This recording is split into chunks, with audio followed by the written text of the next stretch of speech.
counted wrong. 4, 3, 2, 1. You're on. Welcome in, everyone. I feel like we just always start our sessions losing our shit, and I feel like that's very apropos to what we're doing, and I'm here for it. But welcome in to session 4 of Not for Sale. Y'all, we are halfway through as of tonight, which is wild to me. I am Jocelyn or Joe. I use they, them pronouns, and I am your gay master of this adventure. I am a person who wears many hats, actor, singer, game runner, overall nuisance, adorable. But enough about me. We're going to go around and introduce our players once again, just letting us know briefly who you are, what your pronouns are, who your character is, what their pronouns are, and then a little blurb about where we can find you. Also, those of you in the chat, let us know how our audio sounds, please. If there's anyone you can't hear, feel free to yell at us in the chat. And thank you so much for that subscription, The Sound of Tokyo. All right, we're going to start with Insha. Every time I'm Every like, time! I'm going to start with you every time! like, and every time I'm just like, "Who am I?" Who am Um, I? um, Hi, I'm Insha. I go by she, they pronouns. I play Dommy Mommy Josie, who goes by she, her pronouns. And um, yeah, I am a author, a writer, I'm a baby actual player, a baby GM, and I am really excited. Oh, also, you can find me on Instagram at Instagram with 2 eyes. Yay! Um, Amazing. Also, I had to get my fan ready as soon as you started talking because All right, next up, Alec. What? Hi, everybody. My name is Alex. I love uh, you. It can't work under these conditions. How am I you gotta supposed give to me a live heads that? up, dude. Not me just making fun of Incha. Oh, Uh, oh. you can find me all places on the internet, Tales Archived. I play Sterling here, Twink Trickster. And you can also find me over on Tales Archived and Stealthy Oak Productions playing some D&D and some Pathfinder. Awesome. Next is Maz. Hello. I should have known this too, and I didn't. You know, like, I listened to the commands, and I'm doing great. Everything sounds good. I feel so happy. Hi, I'm Oz. I'm playing Brava today, the Naga, the manager of well, nah, sorry, my brain went crazy. Nova Sense. There you go. Um, well, hi. I'll do a big spiel afterwards because it broke in my brain. Back to you. No problem. Nate. Hey, what's up, internet? I'm Nate. I play Reggie. That's my name. Reggie, the devoted himbo. Did we forget And who we were from last week? What happened? Been names a are long week. hard. I don't Listen, know, man. we play so many characters. Sometimes we have to be like, okay, what it for me it's always what bisexual am I playing today? Hang on. I'm sorry, I Nate. should Anything remember else? this one. It's not a wizard. That's all. Are you That's sure? all. Are you sure he's not a wizard? I'm not positive. It could be magical. Listen, you never know. All right, y'all, are we ready for a recap? So last session we Yeah. started with Josie attending her meeting at Denial HQ, which went about as well as one can anticipate, which was not fucking great. While Marvin made a proposal that seemed generous in his mind to buy the Hurston but allow full ownership and protections from commoditization, to which Josie said a resounding and very loving "go fuck yourself 2 ways sideways," and left. Charlotte and Brava successfully pulled off a surprise birthday party at the Caffeine Caboodle for a very happy, although confused Reggie. Sterling arrived and was approached by both Brava and Charlotte about her feelings for Josie. Sterling and Josie connected, and Josie told Sterling that she's allowed to sleep in her bed anytime he wants. In the meantime, Reggie, discovering Brava's favorite song, this epic orchestral track, had Charlotte play it, which at first made Brava very paranoid that someone hacked their phone, but then managed to get this energy going and was fighting their venom form. Brava ended up taking Reggie outside for a private one-to-one and saying that they can't be their true self because the world will not allow it, but Reggie's care for them stirs them into revealing their true form to him for the first time. Charlotte went up to Sterling asking for some favors about the upcoming infiltration at the Novasense Gala. As a refresher, this Novasense Gala is at the ritziest 3 to 4 story roastery in Upper Barrens, where they're going to be debuting their new alcohol line, which you have found out contains a concerning amount of nanobots, which are the little cameras that survey everything that have been made into an infusion. Charlotte specifically asked Sterling to get nanobots that she can use, to which Sterling used knives in the mask and basically said, I know Novasets has almost gotten you before. I know that you know about the protection of lower barons, and I'm going to warn you to not be a stupid idiot. Um, Returning to a more everyday form, Brava, you brought back Reggie back to the group, and you made your plan for the Novasense Gala, procuring 2 VIP passes to get into the third level bar. And Reggie called his mother Marcia for the first time in months to ask for 2 more, realizing that his mom is not in a great situation living with his dad currently. Once your passes were acquired, you analyze the layout. You know there's one IT room and the staff room, which Brava has access to with a thumbprint.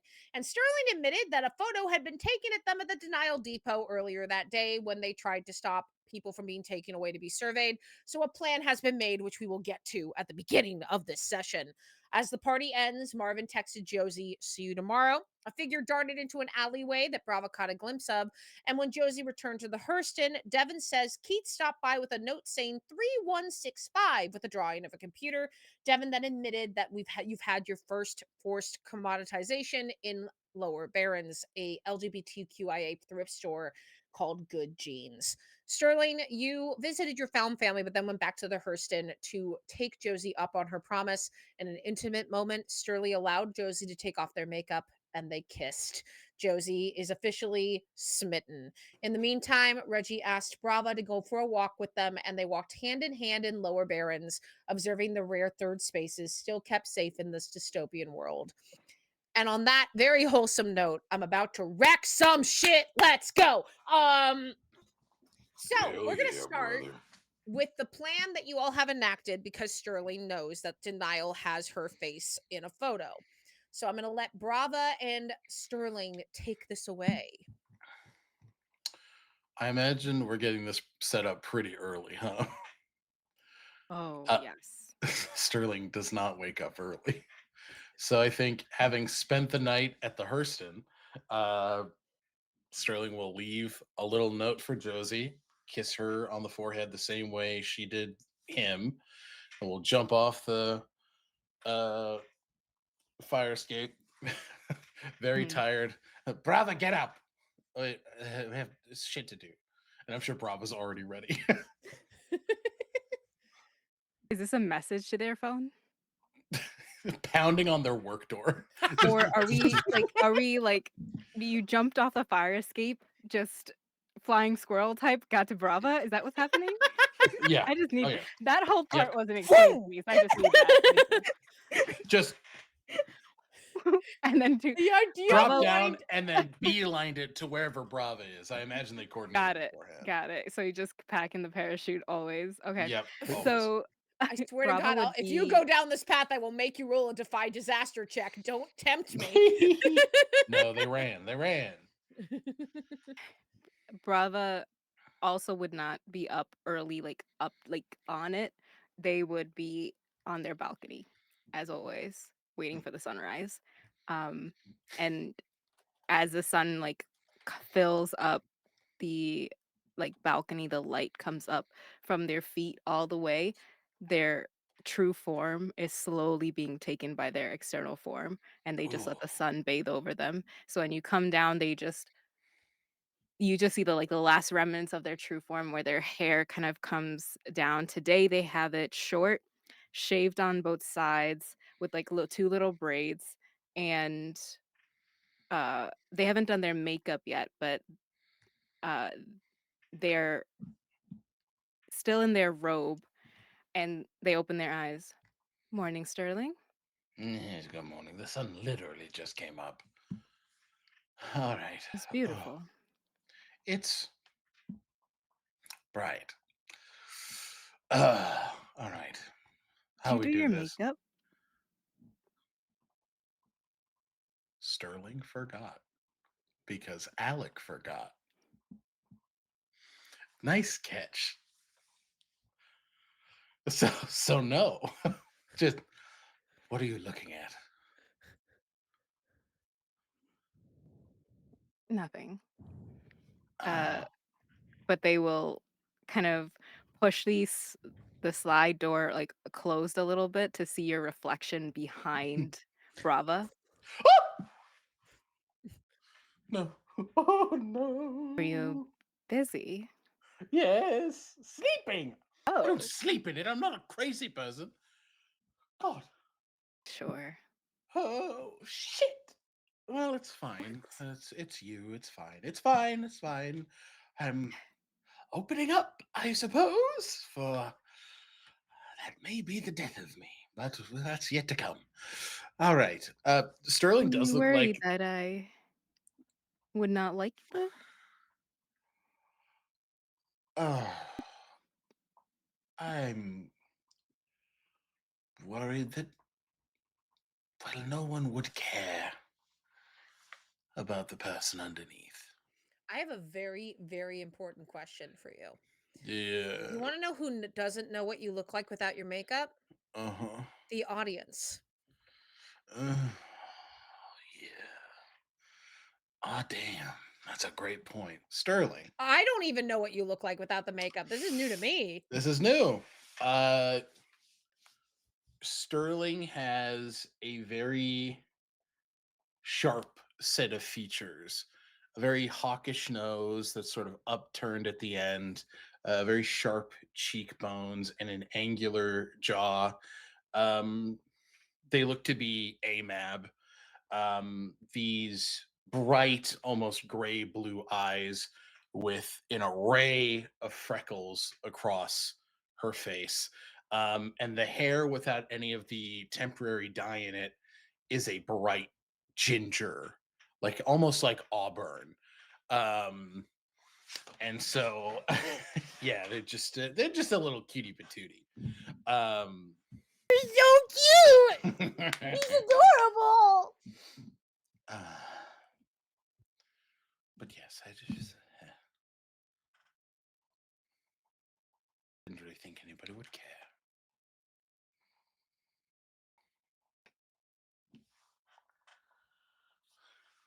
Brava is drinking coffee, and in their hand, you could see it's homemade, and there's, like, a precision to what's made, everything even, like, a cookie sitting at on the saucer.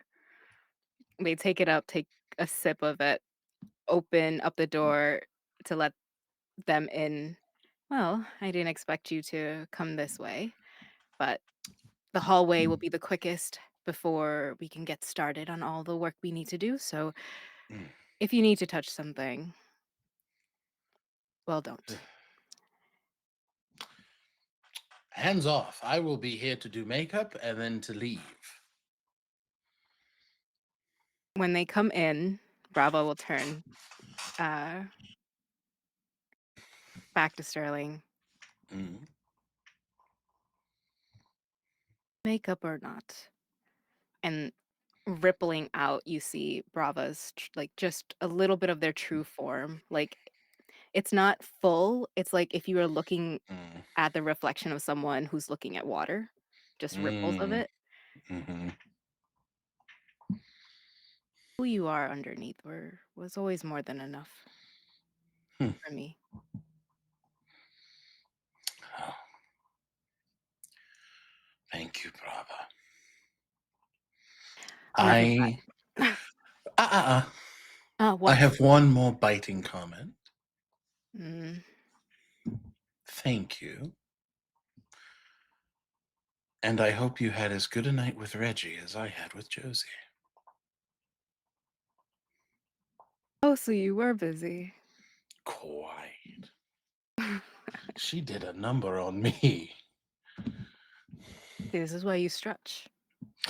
Oh, I did beforehand, afterwards, and during, actually. Oh my. Yes. Oh, Anyway. Reggie did make us walk through the entire city, and I was wearing my tallest heels, so I Oh, should those have just ankles stretched then too. probably. Yes. Yes.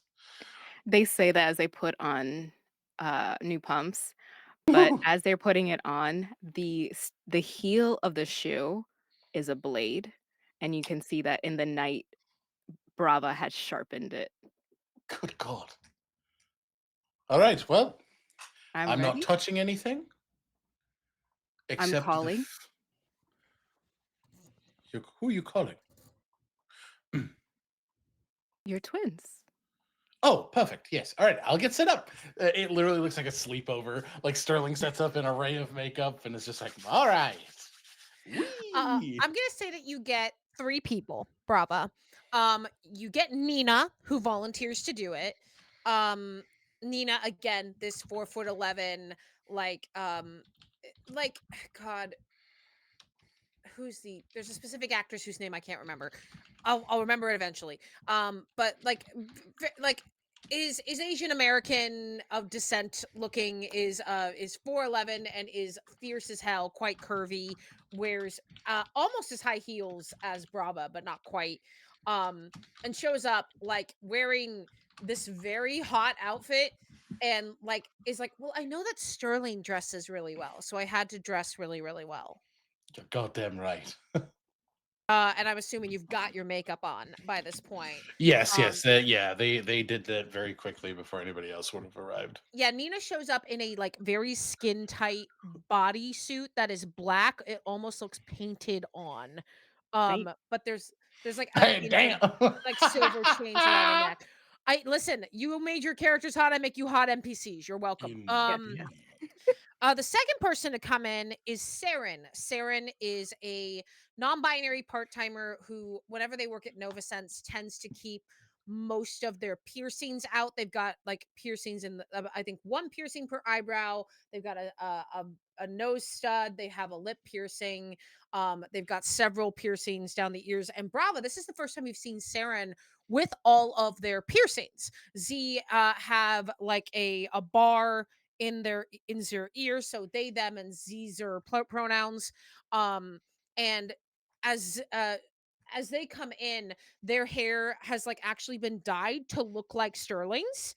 um and they're wearing a more like casual like flannel and jeans. And they walk up and they go, I'm never gonna look as good as she looks in that, are you kidding me? Oh, hush, hush, hush. And the third person to walk in might actually surprise you, Brava. It's actually Marcus, one of your managers, who always felt very clean cut, preppy looking dude, like brown hair that's kind of in like a bit of a, not a buzz cut, but still pretty short, shaved up the sides, a little bit of sideburns, with some gray coming in, but he's in like his early 30s. And he's always been this kind of clean cut, very military looking guy. And he comes in wearing like a black tank top and black jeans and just goes, I've always wanted to see what I look like in makeup. This will be a new experience for me. Hello, Marcus. Good morning, Brava. Good morning.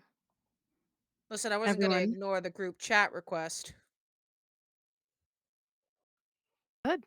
If you didn't, then we would have to have a talking to in my office. Manager versus manager. I'm here for it. They get everyone lined up, pretty much give them a rundown of what we need to do. Work as usual, but we're gonna have a little spin. Nothing too much for you. We just, well, Sterling, why don't you do some magic? All right, everyone, pick a number between 1 and 100. And as the numbers are selected and you slowly begin to put on their makeup, you know that Nina will be taking care of the Midtown booth that is outside, basically the equivalent of Times Square. And it's called like Barron's Center, very simple name, not very exciting. Um and that she will be there taking care of the booth in Sterling's makeup and like also being like, you should go to this like classy gala event. Marcus is taking care of Lower Barons while you are not there, brava. And you know that Saren will be probably taking a shift at one of the other midtown Nova sets. So basically, you've got a few areas covered, just enough to throw people off. And you do see that Marcus says, when I'm done with my shift, I can always show up in the bottom floor of the gala because that's cheap entry. And it's free for NovaSense employees. So if I do my flash my work ID, they'll let me in. So if you need me to come in and break things up, you have my number. You let me know. Oh, that's good to know. I get you breaking things up. Listen, even I get sick of the bullshit sometimes. They give a nod of understanding to them. Nothing more than like manager to manager. Like this is workplace kind of like Mhm. we have that boundary. But Yeah. they still acknowledge it, and even with a smile, um, they're they nod and get ready to leave. Yeah. I think what we'll do now is I want to hear what Josie and Reggie are doing, respectively, before the event, and then we'll talk about how you dress up for this. And Sterling, in that description of your dress up, you can also, if you like, describe the makeup of the other three Sterlings. But for now, uh, going to the Hurston, making that winding road. It's a little bit rainy today. Now that the early morning has broken, some gray clouds in the sky, giving that little bit of drizzle that unfortunately is just slightly too cold. That presence of when you're walking, and you're like, this isn't even like you can feel it almost like the umbrella does absolutely nothing. Josie, what are you doing this morning? You are woken up and you see a note after a very eventful evening. Um, what's going on? I think Josie would probably just wake up, notice that Sterling isn't there, look around, and then be like, "Oh, that's right. We had to do stuff today." And then probably call downstairs for Adams for a hot second, Yeah. and then go because the way, like, that upstairs of the Hurston, she can, like, just leave, and she'd probably leave with a robe and nothing else under it because everybody from the Hurston already knows what she does. So she'd go into the balcony and be like, "Coffee, Uh, please." A- Adam straight up has already like has a how do you take your coffee, Josie? Has a piping hot drink of whatever you prefer. Probably just black, and then Hands you a large black coffee. Um, and actually you can tell, you know Adams very well. You know that they are holding back a an expression. They are trying not to make a face. They are trying very, very hard not to make a face. what is it, my love? I hope you had a good night. That's all. Did did you did you hear any of No, that? no, no, no, no, no. There's a reason we soundproofed your room.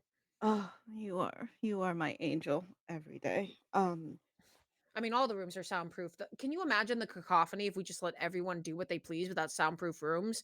It would be a nightmare. Yeah, of course, of Not course. everyone makes good noises, is all I'm gonna say.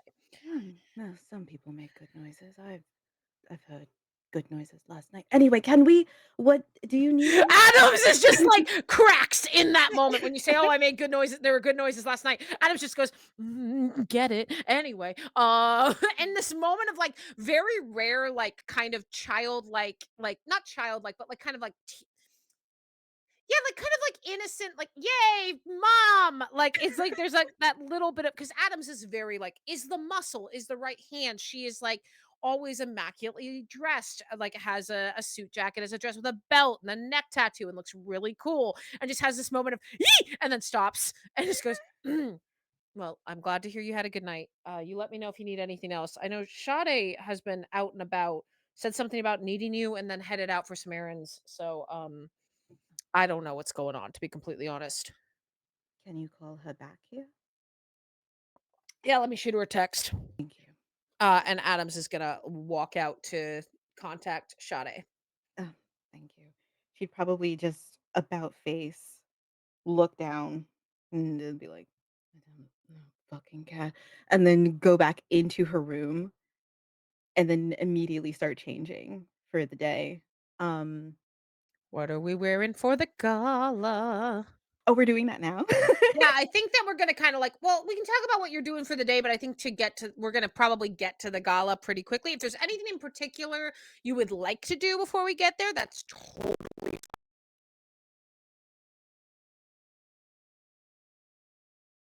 dress up for the gala. I think she really wants to talk to Sade. Sure, Yeah, because you know that Sade has that need of one. yeah. Um, yeah. So how are you getting ready for the day? What's that looking like for you? I think I'm gonna sound mental, but I think her getting ready for the day would just be putting on underwear, and then walking back downstairs and then waiting for Sade to arrive. Um, Sterling has a nosebleed in the distance and doesn't know why. Um, you don't have to wait very long. You see that Sade comes back in looking less put together than she normally is. She is wearing a hoodie and sweats. Not that there's anything wrong with it, but that's just not something she wears a lot. You know, your family tends to, even on a casual day, look pretty classy from the get go. Her hair is down in some braids and looks lovely and well kept, but the rest of it is very much like casual, casual, casual. She's not even wearing makeup, which is not something she doesn't often leave the house without wearing makeup, which is unusual. And as she approaches you, um, she comes to you and she just goes, sorry, I know you have plans today, but there was something that I needed to ask you about. talk. Holds up her phone and there's a text from Marvin. He's trying to get me to sing at one of his establishments, and he's starting to get scary about it. How scary is scary? He knows things that he really should not know. Hmm. Okay. Well, first question: do you want to sing there? No. Fuck that Great. guy. That's all I need to know. Two, anything that he knows has to come from somewhere. You will find that somewhere. Don't you worry, my darling. You see that Devin is kind of overhearing this, and you can tell just from the move of their body, they're going into surveillance mode. Like, you feel the shift in your lookout as, you know, Devin, who is very close by, you feel them shift into, "Oh, we have a leak. I'm immediately gonna fucking find that person. You don't have to tell me twice." Ugh, But Sade Kendall. looks visibly shaken up. Like,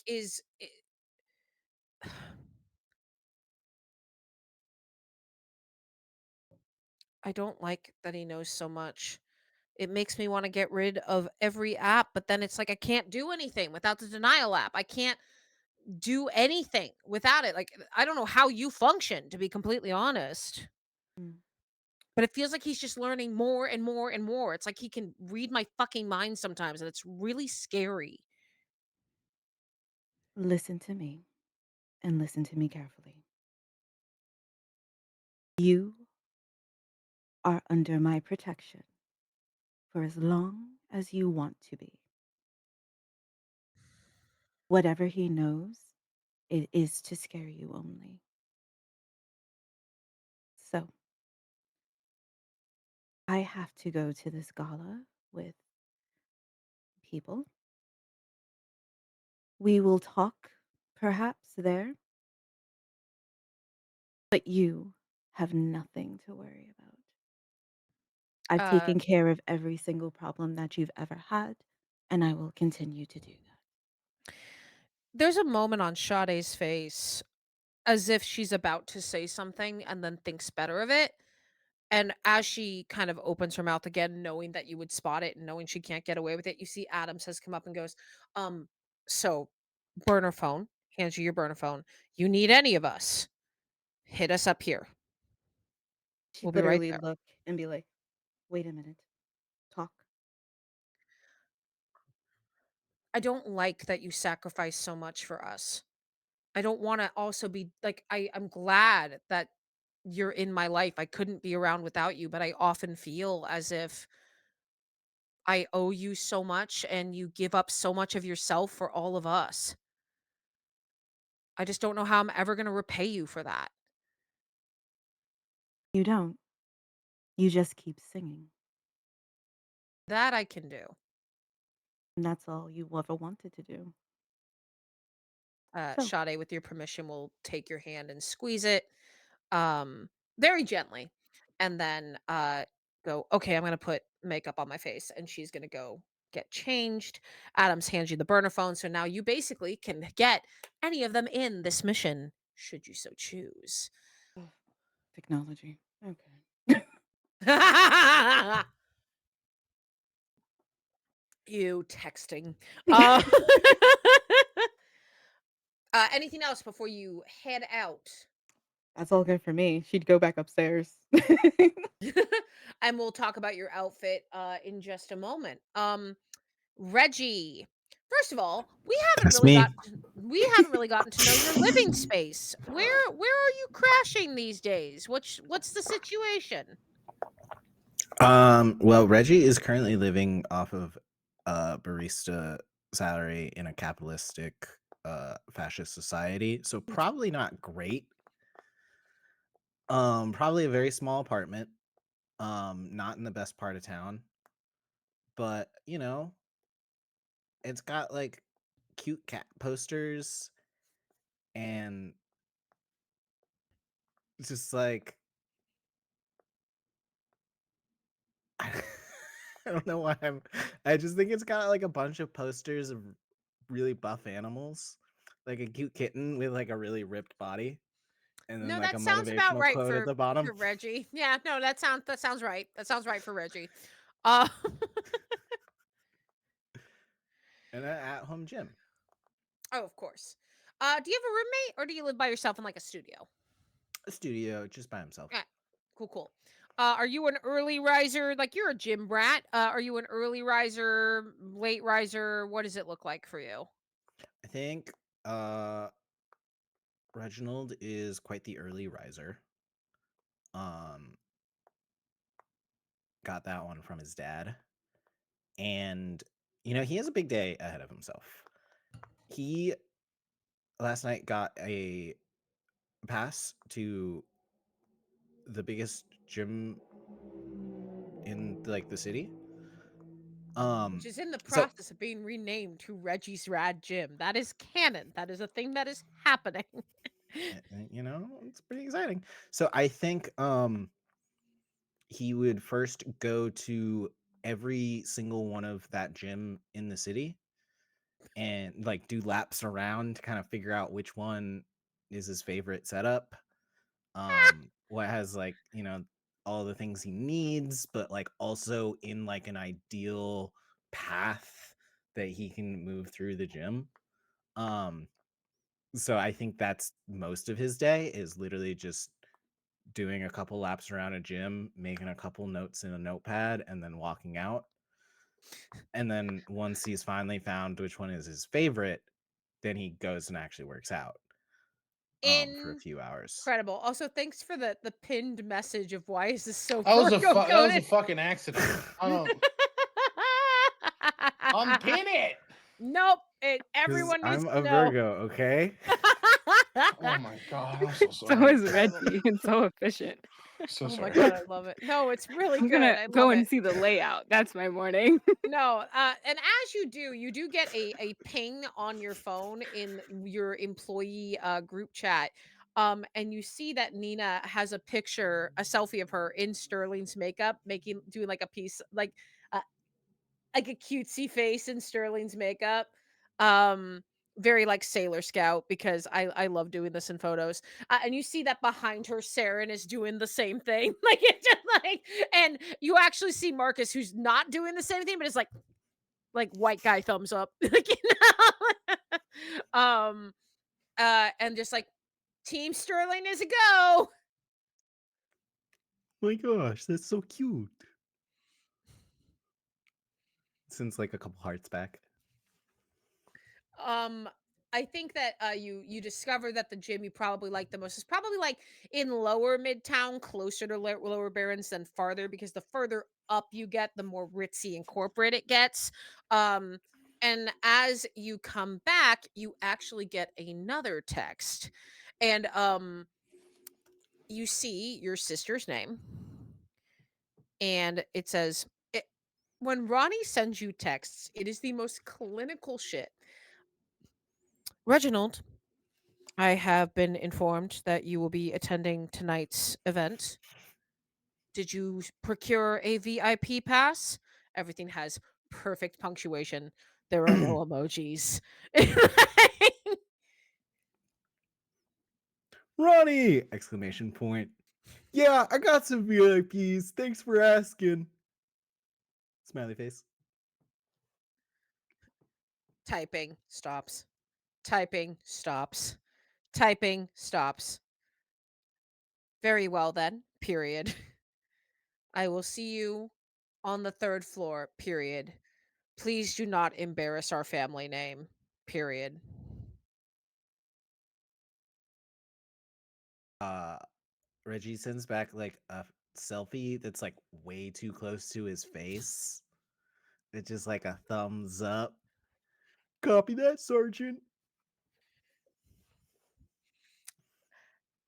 Yeah, anything else that you wanna do before you get dressed up for tonight as your group gets ready to fight the NPC? I'll beat some ass. Yeah.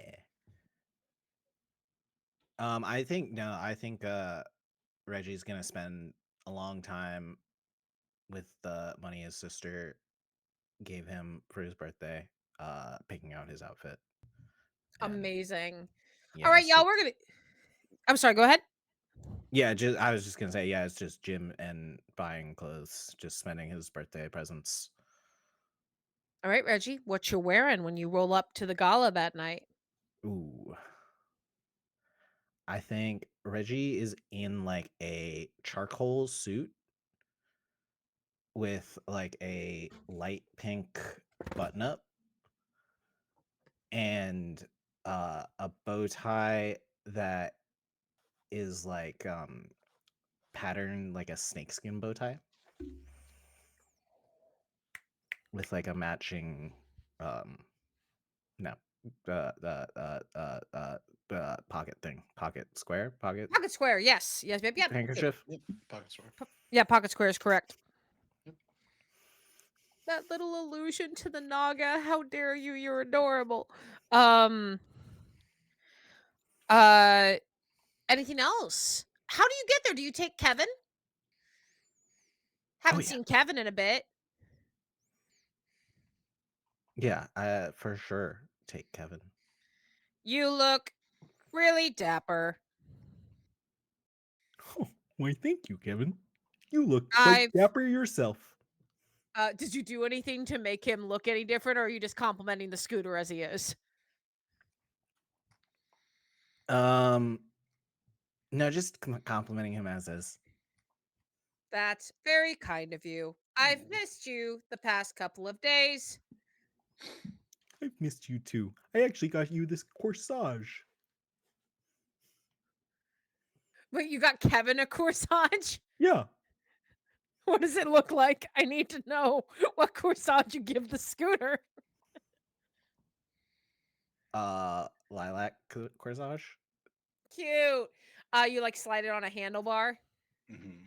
You just hear a processing stimulus, processing stimulus.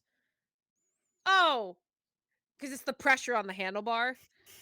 I was gonna say, did we give him sex coffee? No, you did not give him. Listen, you got to procure sex coffee. It's very hard to get a hold of. It's in Got it. prototype. Got it. Okay? If you're Yep. gonna have sex coffee be canon, we have to put even this dystopian world has an Yeah. FDA. Yeah. True. Real. Anyway, um, getting real in the stream tonight, apparently. Um, and then he says, "Are you still going to try to feed me sex coffee?" I don't really know what sex coffee is. Or I maybe don't either. It's confusing.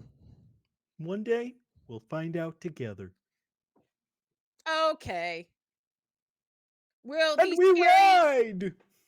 boom? I was gonna say he was gonna go. Will the scary hot one be there? But you you take off before he can finish that sentence.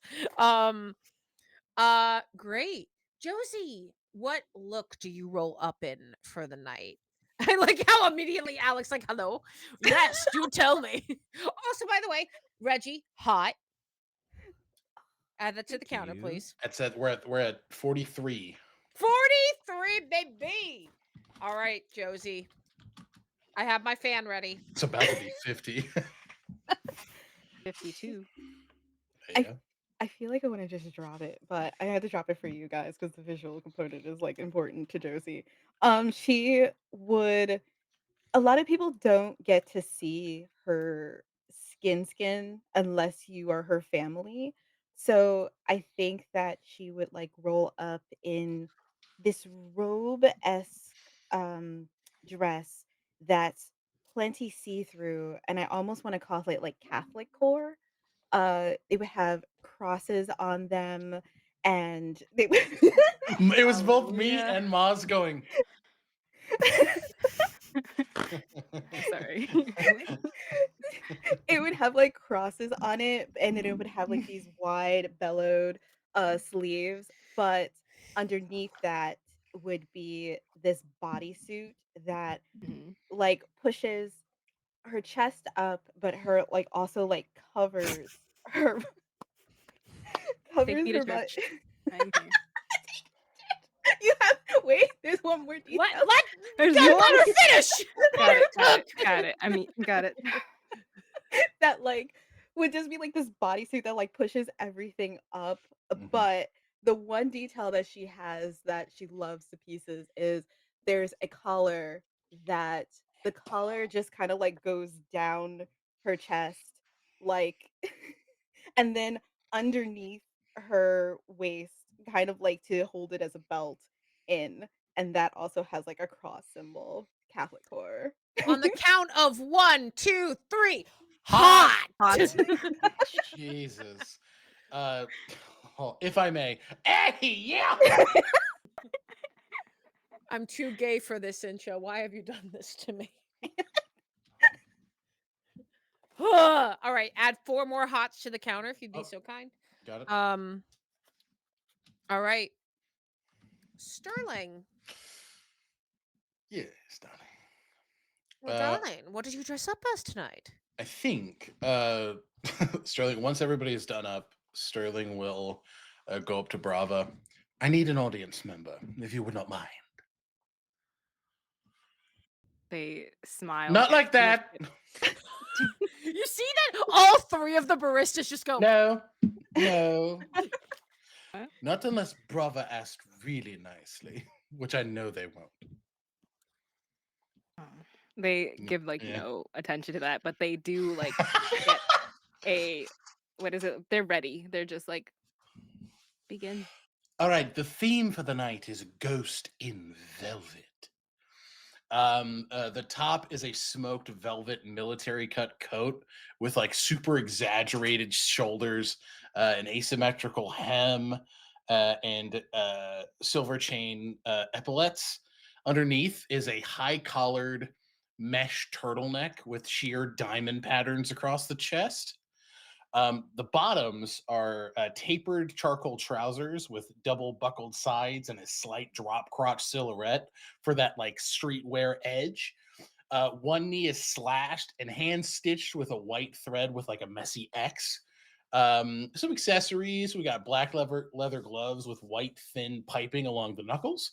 a silver signet ring bearing the image of a particular tree, though one you don't recognize at this moment in time.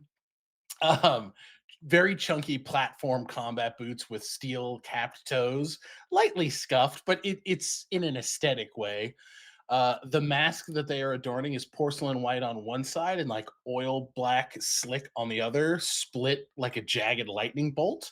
The hair is completely slicked back with a few loose like curls off to the side and one silver streak running through like the I don't know, a portion of their hair, and they are wearing very thick eyeliner with the sort of like smudged faux teardrops down the cheeks. Alec, I am but one man. I need Ha hot. ha. And that's what Sterling's wearing. I'm gonna say you do notice, and so Brava, you know that Marcus is straight, but is like, I mean, I'll never say, like, I'm never gonna say never. And you see Marcus looking at Sterling, and you can tell that he's blushing under the makeup and trying to hide it. And you have definitely just been this man's queer awakening. Congratulations. Incredible. Bravo Nina does is like just a like, slow clap of just Ah, thank you, darling. Thank you very much. you see that Nina is just like, yes, yes. Oh, that's Yes. so good. And Saren goes, I need a pair of jeans like that. They love the stitching. I'll That's give you a pair. I'll give you a rad. pair. Yes.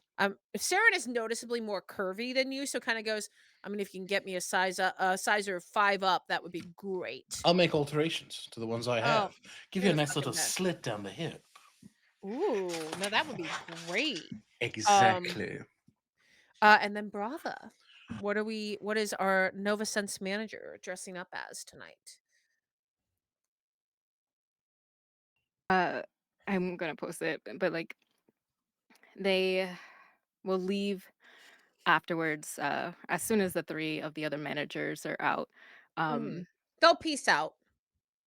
yeah, they were in their house. I don't like that, but they I will say like there's a lobby to this area that they didn't tell the other managers that was this was their place. Only Sterling knows this was actually their place. Um, so they'll as soon as they left, uh, they will be like, one moment, go back, uh, still in their heels. Um, but just to make Sterling more annoyed, they would just drop their robe and be like, like just show a shoulder and just be like, and then walk away, just to be a tease. But like, will come out after a couple of minutes. They are wearing a gold chain over their muscle chest that has tears coming down it, and when those tears come down, there's mesh embroidered flowers, kind of hugging both sides. They have a chain necklace going around their face, and their makeup looks like white pearlescent going down into black. Um, they're wearing this large jacket over everything that has like what's the word? It's white with black, embroidered flowers, kind of hugging their shoulders, but at the top of the suit hugs around their neck in a pearl, like pretty much held up by a pearl choker. Um, and the edges of the suit jacket that goes all the way to the bottom looks like they're dipped in black, and the fabric has it looks pure white when you're looking at it, but when Brava is moving and the sunlight's catching it, it looks like feathers sewn into the fabric, and it's the idea of Lucifer fell and was burned. So, Whoa, whoa, whoa, they whoa, whoa. I'll send a combination of all the ideas that I had in the chat soon. Hot. But lots of gold makeup like lining down, black across the neck, chest fully uncovered. The mesh that's showing has the gold chains, and Sterling could see all the tattoos that they've hidden, but this one is a etching, a story of kind of like fuck around and find out. Uh, Pretty much Lucifer, their story of you thought you could toss me out. Here I am in my glory. I am the morning star for a reason. Like that is the idea of the symbols.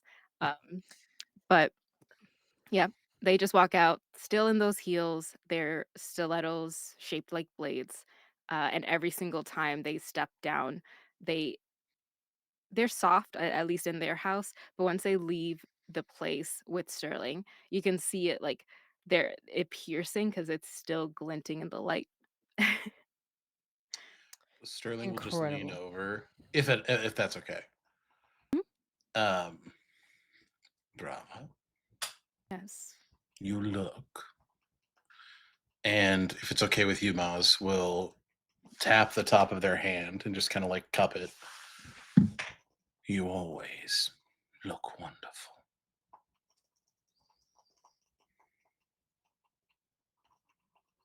Darling. People are waiting. Darling, that's mine. You can't say that. Wrong. Let's go. They're Uh, already walking past because they're just they've gotten that reaction out of you. Brava, because you have changed your physical appearance, remember you can either take one of the options from your playbook, or take two, and then I get to choose one. So, like last session, you get either one or two benefits, but if you take two, I will get a danger thing. Is there anything that you would like to particularly take as you change your form for the night? Ooh, um, like 1 plus wait, I think I had this already before, but We can carry. Yeah, that's right. Actually, I remembered we were going to carry it into the gala. So, as a mhm, reminder, you have a +1 forward in your next fight. I think. Um, and then the resilience the because I had 2, right? resilience. Yep. Yes. Go ahead, and you can also take the form that allows you access, because you are going into a gala. You are taking a form that would allow you access into this gala. Um, Great. a- yeah, absolutely. I have one more question. Yeah. Uh, I have Nagamani. When does that bump up? Only when I use certain playbook moves, or is Your that continuous? Nagamani, basically, sorry, just looking at it right now. You increase Nagamani when you express yourself by taking on an appearance closer to your true form, or you get hurt or witness someone else getting hurt by another. You decrease Nagamani when you suppress your identity to stay safe, or you get emotional support from another PC. So you can see that at the bottom of the it's underneath your Nagamani under the block. You'll see that it starts at Oh, 1, and then there's the okay. increase and decrease, which is good for the audience to know. Um, Yeah. so Just wanna the make Nag sure because I am at a 3, so Ooh. got it. Oh boy. The max is I've been 4. tossing out that true form way too much. You've been Yeesh. doing a lot. You've been Gotta doing a reel it back. lot. Gotta hide. Yeah. Yeah, because, if it's 4, a certain thing will happen. Um, as you all approach the gala in your own ways, Reggie on the scooter, I think that, Josie, unless you have something else, I think that Adams gets you a car. Um, uh, Sterling and Brava, do you guys get a car or do you take the subway? It's a long walk. We take Sterling's jetpack. I'm kidding. Okay. What? Hang on. No, I'm Excuse you. kidding. I'm kidding. I'm kidding. I'm kidding. I'm kidding. I'm kidding. I Um, know. I think I don't know. I think Sterling drives their little shitty car. Yeah, you have a car that I think like your entire family uses, Oh, and you just no. no. Oh, no. Sterling. Oh, no. I could have paid for the we oh, yeah, We're going to a fine. gala to fuck them over, deal with the scent of gasoline, and just make sure to hold the door shut. It will open if you don't. Okay, we need to talk to Josie about bumping this up. Okay. No, no, no, no, no, no, no, no, They're no. just It's holding fine. the It door works. while, It like, works. As also you have perpetually you have the seatbelt light is always on. It Yeah. does not matter that you're wearing your seatbelt. The seatbelt light is always on. And there's always every so often there's a disconcerting There's no back to Sterling's driver's seat. They're just like leaned forward, like Yeah, I was gonna say, I feel like you also like can't move your seat at all, and you're quite tall, so you're just like With the heels, their, like, legs are all the way up here, then just like, imagine, I am in Josie would have gotten us a better ride. Oh my goodness, what are we doing? It's fine, it's only a 10-minute drive, got it, 9-minute drive, got it. You do hit some traffic, and you begin to, as you go up into Upper Barrens, you see that the cars become significantly nicer. Your car very quickly becomes the eyesore. It is like chugging out clouds of black smoke around all these electric denial branded vehicles. Um, and as you pull up to the Upper Barrens, you see there's a valet parking, and the guy who's there just takes one look at you and just goes, "No," and, like, ushers you to the side parking lot, like, will not park your car. Um, uh, in the pure coinkadink of we're playing a TTRPG, all of you will arrive at about the same time. Um, and the Upper Barrens, again, for those of you who have been to the Totally Not Starbucks roastery in Chicago, that's kind of what I'm basing this on. It is a four-story building that is among several other tall buildings. You see that you're on this very long shopping strip with several denial depots. There's a Denial Style, which is the high-end clothing store. You also see a lot of different upscale restaurants, and nestled in between, like a glass bullet waiting to be fired from a caffeinated gun, is the Upper Barrens Nova Sense. It is stunning architecture with the smell of pure consumerism plastic. It is shiny and sleek and nothing organic. It is made of wood that is very clearly not actually wood. It is made of plexiglass and metal. It is sturdy and it is vibrating with the activity inside. You do hear a voice singing, and you hear it is a jazzy type song, but being sung by a voice that is very clearly not accustomed to that type of music, because Lucky is singing tonight, and Lucky is a pop star and kind of getting into jazz. She sounds fine. There's nothing wrong with it, but it's definitely, you've all heard Sade. This is the epitome of lighting a small candle that's very lovely, as opposed to the giant candelabra that spins in twinkling fairy lights that is Sade. Um, and you meet at the front, there are these large automatic doors made of gold painted metal. They look like gold or brass plate. Oddly enough, a little like, gates of hell brass is kind of the vibe, a little bit. Gates of Hell brass is crazy. I mean, a little bit though. Or do you get what I'm putting down? That's the vibe. But it's all very beautiful. It's basically if King Midas became a modern day person and made his perfect coffee shop. Um, and as you walk up, you see many people. You are all wearing the epitome of like amazingly gay and wonderful outfits. Most of the other people are in the muted charcoals, navy Ugh. blues. But you do see quite a few lovely cocktail dresses. But honestly, the brightest colors that you're seeing are maybe like burgundy, a hint of rose pink. Um, as people begin to pour into this event, and you see that there is a lit up marquee that says the Jewel of Upper Barrens, Nova Sense Jazz Club.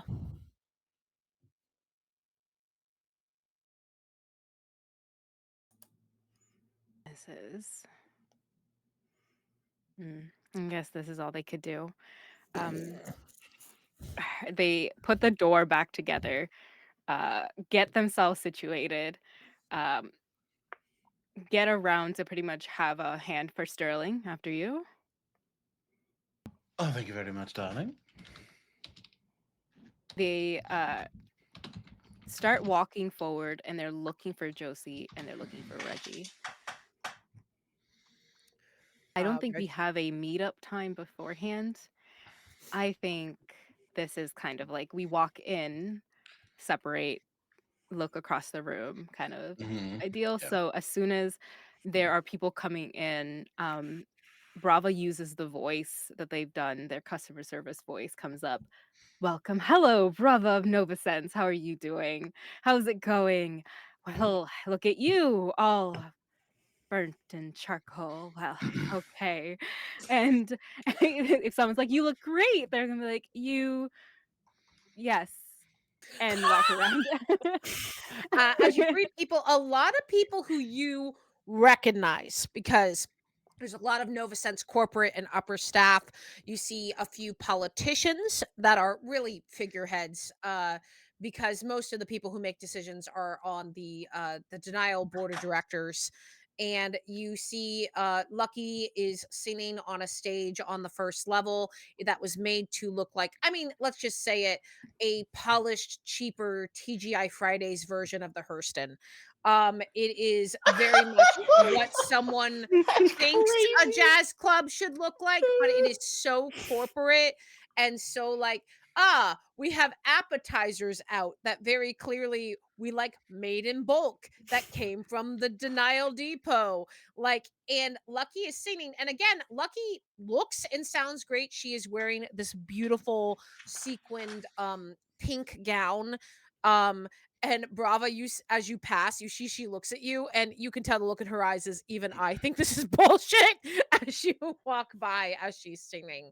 Um, in you know that you would have to get in the elevator or take the stairs to the third floor, which would be the VIP bar. But it looks like a few people are Nova Sense people dressed in fancier versions of the uniforms are walking around with drinks. You get one drink in the thing, and yeah, that's kind of the vibe. So I'm gonna let y'all take this away. I've got some NPCs, I've got people you can talk to, but this is your playground of hellish consumerism. Enjoy.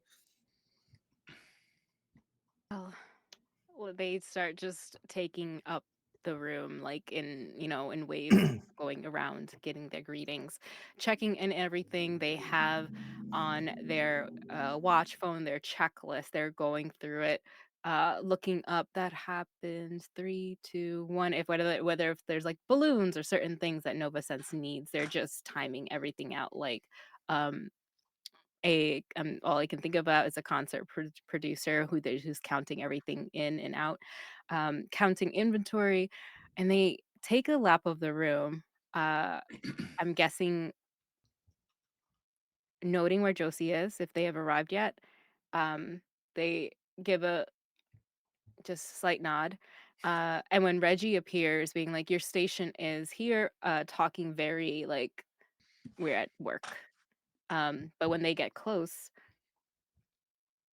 great. Let's see. 1, 2. We should have everyone in place.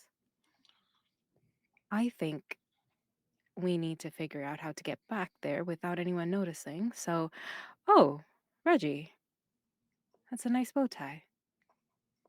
Oh, hi. Yeah, you look, you look incredible, and uh, sorry, I thought we were doing like a let's sneak in kind of thing. I should have wear one suit. Uh, You're sneaking in. You've actually got in, so you've done well. Thank you. Wow. You've said that.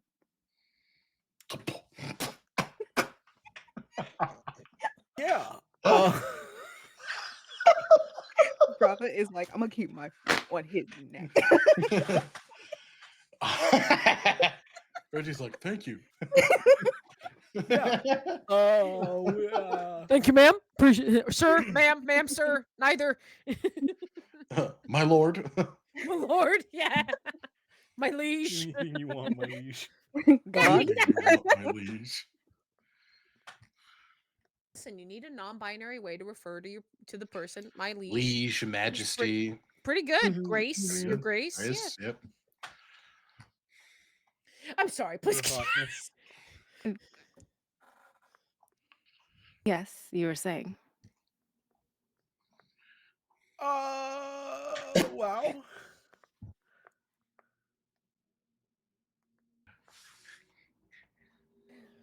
Reggie? Yeah. Sorry, he just needs a glass of water. Here, darling. Here, drink this slowly. Slow. All right. Oh my god. I said slowly, darling. You're going to choke, and not in Yeah. a fun way. Nope. That one wasn't fun. No, no. All right. Take a breath. Yes, I think finding a way to get in and out is my speciality.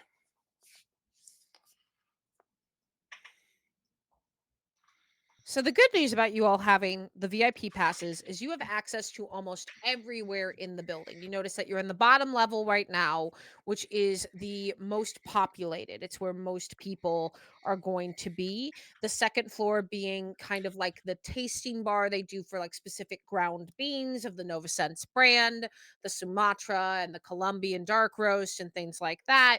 And that is going to be probably a little less populated, but you can get more drinks there. And then there's the third floor, which is the VIP floor. From what you remember of this location, I believe what we said last session, and if I get it wrong, then whatever it is now is what it is. You know that on the third floor, there is a staff room that can be accessed with your thumbprint. Um, Sterling, you know there is an IT room in here somewhere. You're not entirely sure where. Charlotte said they thought it was on the first floor, but there's like Yeah. throngs of people. It's been so remodeled to look like this knockoff Hurston that it's kind of discombobulating, right? Like it doesn't matter how much you look at a blueprint when they throw in a stage and way too polished of tables and put little cheapo lanterns on them. It's God. not going to be quite as easy to figure it out. Reggie, you've also been here before, so you would know where the staff room is. Josie, I think your sense is that you know businesses, so you would know like, okay, legal, to operate legally, you would need an X, Y, and Z. So you're all coming in here with a fair amount of knowledge. None of you is coming in here with nothing. It's just that some of you know things more than others.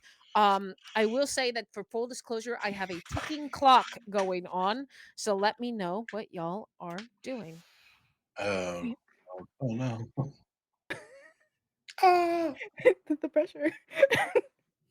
Well, at least for Brava, they are going through, I might need a repeat of that again just because it's been Wednesday. They're I going understand through completely. the, um the decoys and everyone to continue, making it look like we don't really know each other, but they will, you know how there are those discs that you get when you're at a restaurant when your table's not ready? Mm-hmm. Mhm. And The it's ones that. very yeah, very, tech, right? It's like nothing that you think of, but at this point in time in this world, maybe it's a little bit more advanced where it could just be synced up to a certain Rava starts, like, uh, looking when Sterling comes up and gives water, "Oh, would you like some coffees, my liege?" "We'll have it Yes. ready in a sec. Here is your notification disc, so it will let you Oh. know." So I think what happens, because I love this idea, I think what happens is it syncs with the phone because the Mm. app is so intrinsic. But it's like you see that as you pick up the thing, it's so tacky. They're shaped like gold disc with music notes. Mm, but if there is the app that Brava can see, like, Mhm. "Okay, table's ready," whatever, Yep, they're you noting have it as, like, a behind yes, the no, like, it's behind the scenes app, absolutely. Mm. yeah.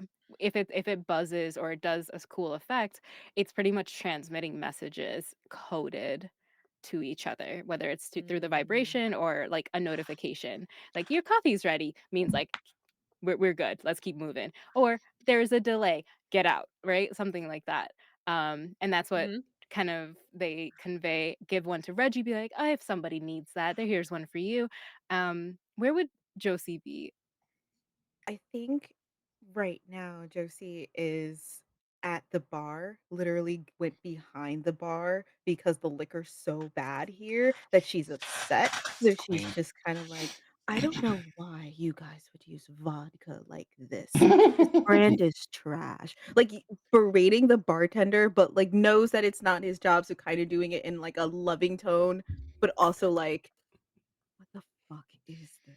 Like Yeah, it's all denial branded stuff and it's all the very generic stuff. And it's very clearly a bar at a place where there was not a bartender before. And you see actually, Josie, as you approach um the when I'm sitting at which set of notes. I have a note set that's open to everyone and a note set that's only open to me. And I need to have the correct one up. Um Secrets. Um but you see that there is a beautiful Latina person, long dark hair tied back in like partially up in like a little bun, piercing green eyes, very well put together. And this is someone that actually Bravo would know. This is Yelena, who is one of the managers who has been put in charge of this particular bar. And as you're up, like looking at all the liquor and disparaging it, she is just looking at you, just nodding. And she's like, "No, I'm doing the best I can. You're totally right, though. I think the upstairs has way better stuff if you got a VIP pass." "Hmm, you know what?" And then she would just reach her hand down, take 2 shot glasses, and pour this bad liquor in it for the both of them and be like, "You deserve a drink."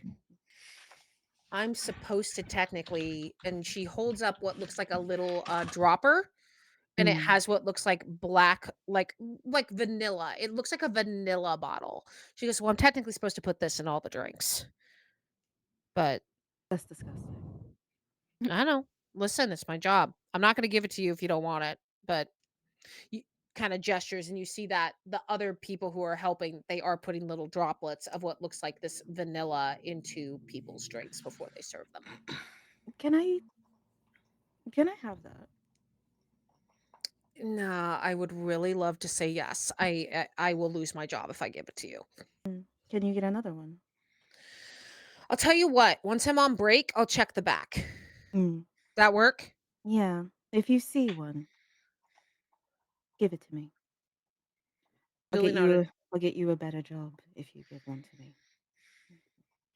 Okay, I'll take my break 5 minutes sooner than I plan to. They pull up their app and are very clearly trying to finagle something.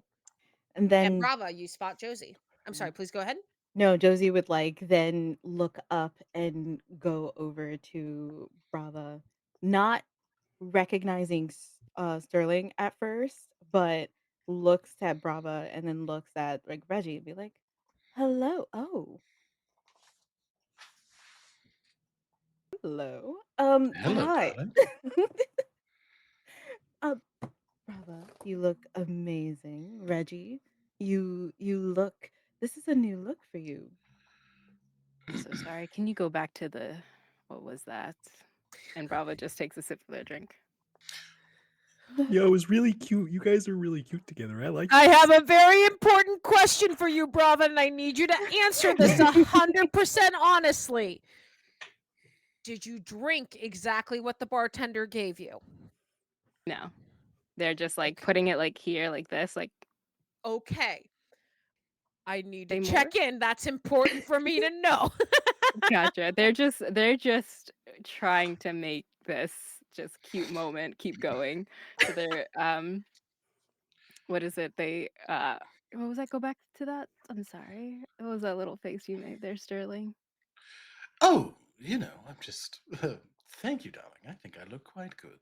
Yeah, you look you They turn to Reggie just being like, they are very cute. I think This is Jo good.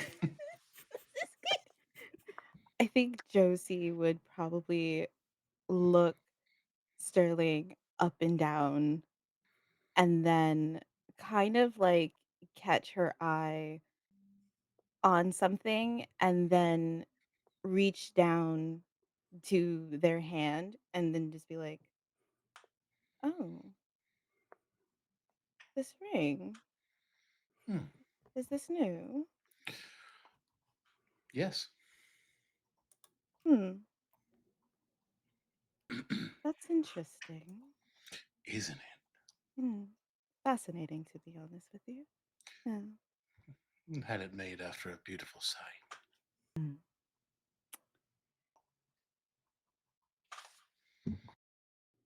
Then she just would take their hand, bring it up to her lips, and then just, like, kiss the ring, and Aw. then be like,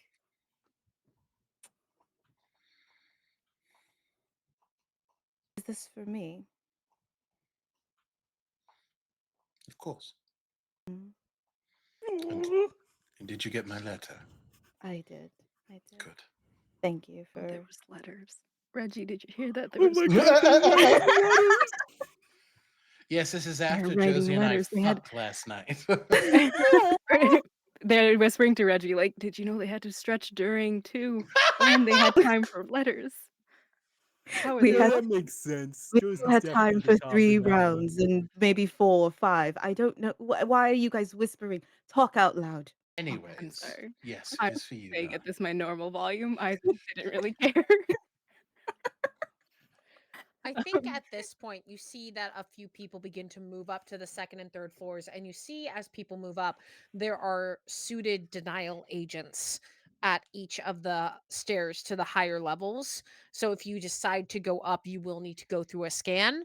Um, so yeah, what do you guys do? Because you're still on the first floor. Mhm. I am going to peel off here and try and look for the thing that I was informed about. If you see me walking around, I will be speaking like this, and my name is William. Oh, hello, William. Oh, that's Hello. kind of gross, but Yeah, that's bye, What? William. Bye, nice. William. Goodbye. Am I Sterling, where are you gross? going? No, just the William thing. You're losing some of the mystique for me. I don't know. Reggie, please. Reggie, please. Ah, yes. Well, just know it's an I didn't important mean to name to insult you. me. I'm sorry. It's okay, Reggie. Sterling will just sort of go and look toward, sort of start like moving around through doors, like grabbing drink trays and pretending to give people, like pretending they're staff and like just trying to make Mm. themselves as inconspicuous as possible, weaving around conversations and just like being of service in a way that people underneath most in the upper barons are used to, because people don't pay attention to the help. These are not people, these are fixtures of these are cogs in the machine that we benefit from, right? Hmm. So he is being a cog, he is moving across the space and not being noticed. And yeah, just like trying to peek through rooms and trying to see what Charlotte described. Yes. So you are I was looking at your playbook, but I realized I don't know what moves you have. So I didn't know if you had play a part. Your Honor, I do have play a part. So play the part. Oh. If you want to use a particular item or clothing to disguise yourself, you can. If you're just using your Mm. attitude to do it, also fine. But I just want to make sure if you wanted to do that, that would be a playbook move you could use I if you think wanted to. I think they're just gonna use the attitude. I think the outfit Sure. is too auspicious to like, or too fabulous, darling, for them to like really kind of hide anything else above it. So, Sure. and then I'm rolling that plus daring. So that's if you take a specific outfit or piece. When you use someone else's personal Mm, item or clothing to disguise yourself as them, you roll daring. So because you're relying on the attitude, you would not need to take this particular move unless you wanted okay. to be like, I'm going to take a denial fancy apron and put that You know on, or what? no Fuck sense it. I'm fancy. gonna do Fuck that it. because I want to do the move. Awesome. All right, do the move. Oh no. Oh, you did the move and it backfired. Oh What did you get, buddy? What did brother. you get, buddy? Oh Tell no. us. Tell us what you've done. Tell with us, a plus yeah. with a plus one, it's a total of 3. Oh. 'Cause I was about to be like, I mean, Whew. Josie's in the scene. Maybe you could no. It's Uh double ones. oh, Well, doubles. well, Take an ex hmm? can Josie have, like, seen him, I'm like, gonna say no. God I'm gonna damn say Yeah, it. that that makes sense. That makes they sense. slipped away. Oh. Oh, TK just redeemed reroll. All right. Y'all, TK we didn't reaches have through the the channel ether and redeem. goes, try Thank you. again. Thank you. I'm gonna crash It's out. not any better, is it? I'm Oh, going. It's Alex. the exact same. What You if I know, the what dice if I wanna did a say a flip? story. I feel like the story has to be told. Yeah, Um, no. Listen, failing forward is possible. so Oh, as wow. you I'm try to dead as pick, hell. I think the issue is that you can't find a spare apron, and so Yeah. you're gonna take an experience. Okay. Um, and am I gonna make you Not redeeming the F in chat. F's in chat? Am I gonna make you stagger with this? Hang on. I think you should. I'm thinking about it. Um. K- yeah, I think you should. I am What going about to say insecure? I am going to give you a stagger. So I think as you're Okay. reaching around, you see that a few of the people who are guests are looking around going like, "Ugh, they hire just anyone these days, completely clumsy." Um and you see that a couple of the Nova Sense employees go like, what are you doing, man?" And it's like that moment of feeling like you're an inconvenience. So you have no conditions currently, I do not believe. Um, oh, do you have one? You're muted. I can't hear you. I have guilty and angry.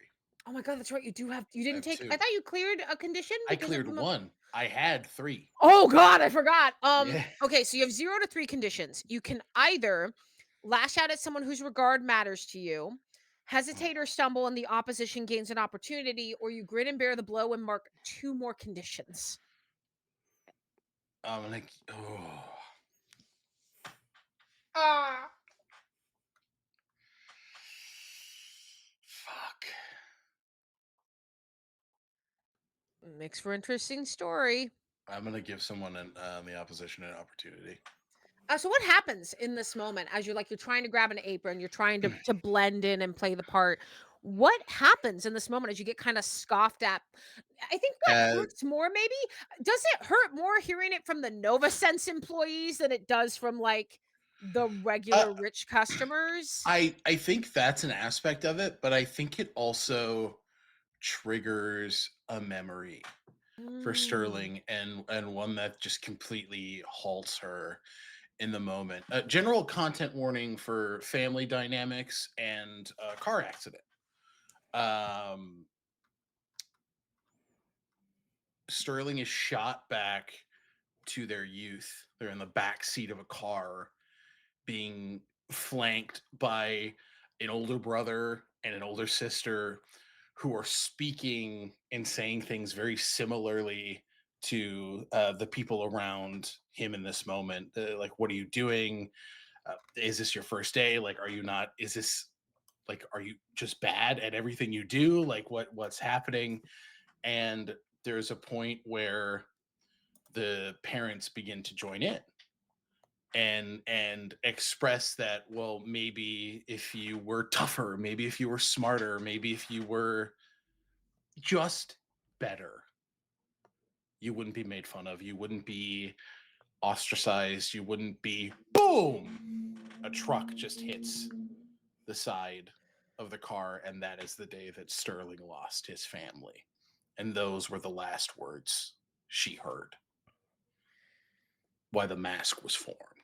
Yeah, as you are jolted into that memory, you hear Lucky singing, "Every time we say goodbye, I die a little. Every time we say goodbye, I wonder why a little." And you're just like, "Really? Fucking really?" Like, it's just like, um, and and t- uh you notice as you're kind of frozen in that moment, you hear a Would you like to take a survey? And you see that a very familiar looking agent is behind you.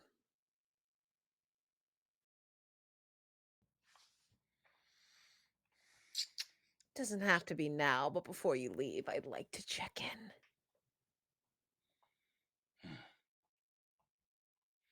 You might come to regret that.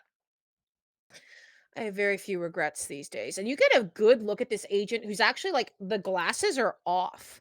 And Mm. this is very kind of like I don't want to say unremarkable because I think everyone in their own way as a human looks remarkable, but like very clean cut, mask presenting person. Um, Kind of just short hair that looks like it's growing a little long in the back, like it's like, "Oh, I gotta get a haircut soon." This kind of dark brown hair, thick brows that make them look perpetually like they're scowling, and a bit of a lip curl, and they looks like their lip is slightly, like, ripped as if they have a scar, and they look at you. They've gotta be, like, at least 40, and they look down at well, no, they look up at you because 'cause you're very tall. And they say, "Unless you've been a denial employee the whole time, in which case I could just, in lieu of a survey, I could just report you to, management and have you dealt with. But I have a feeling you're not an employee. Haven't seen you at the company picnics anyway." I mean, the food shit. I'm just not there long. "What's your name?" William. "Mm, I'll see you after tonight. Enjoy it while you can." And And your name? John. Oh, makes sense. Good strong name for a prick like you. Just because See you're you sad, later, John. well, just because 'cause you're sad you don't get to see the prick, and he walks away. I'm gonna kill that man. I do I'm it. gonna kill that man. But that is the opportunity that's been seized. However, Yep. even though you haven't been able to play the part, that doesn't mean you can't get a lead on looking around. Mhm. Um, so you do, even in this moment, even though like, "Fuck, this agent has spotted me," you have effectively been spotted by this one guy. Um you do manage as you hear Lucky wrap up the ill-timed song, and there's applause. You see that towards the back past the bar, there is a rather large metal door, that has a panel on it with, that clearly has a number associated with it. In addition, you do see the bartender and other people dropping that little vanilla stopper, dropping things into drinks before serving them. And you remember what Charlotte had specifically requested.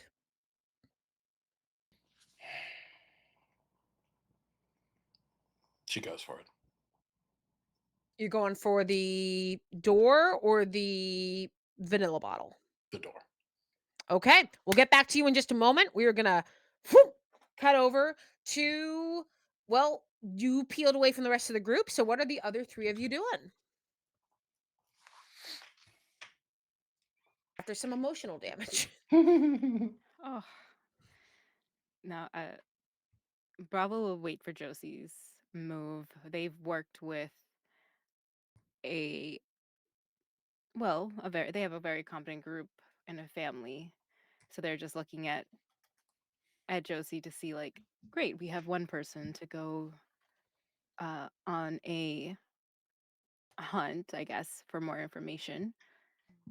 Where do you think we should go next, Josie? Hmm. Well, attacking the source directly has always been my motto, but it doesn't appear like he's here to enjoy the festivities just yet. Hmm. Where is the rest of your people? Are they around anywhere? Yes, we have a couple stationed. Let's see, I can't remember where. And they'll check their phone to see where everyone is. How many on each floor do we have? So, as you look at your staff kind of map layout app, you see that there is the bartender and the workers on this floor. You see that there's only one employee on the third floor, and you would know them as a pretty high-ranking manager who goes by Jenna. Um, and Jenna is on the third floor, and then and she's like one of the like she works specifically as this upper barons as like one of the like when you see someone who's like an expert barista or like roastery or something like that, like I'm the one who's like super well versed in like coffee beans and stuff like that, and I do the very like I go on like literal coffee retreats to like find things. That's what Jenna does. Jenna is very high up there and very endeared to quite a bit of the Denial and Nova Sense corporate. And I'm going to make a note of that before I forget. And as I create a new NPC, as you do, fellow GMs out there, you know what it's like. Um, and as you look at that, you see that on the second floor, it's like the staff reduces every floor you go up just because you're dealing with less people. So you've got 3 people on the second floor. And then you know that Marcus had volunteered once he's done with his shift as faux Sterling to come and do that. But as you're looking through the app, Reggie, you're kind of hanging around. You hear a voice behind you, Reggie, that says, it's very nice to see you looking responsible and classy for a change. Robert turns and punches. No kidding. What? Just we're a gonna go to chest kick. and we're gonna go to break. Oh shit! We'll see y'all in like 10 minutes. See you in 10.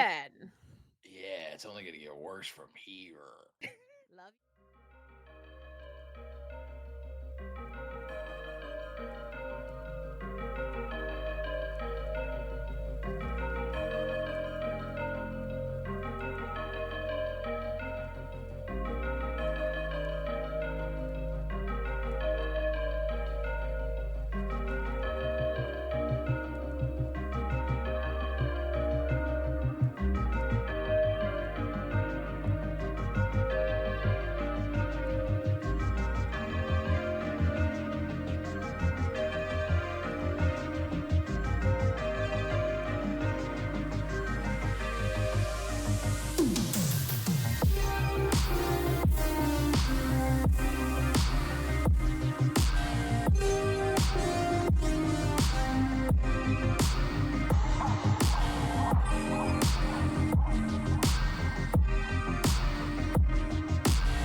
on, Eli.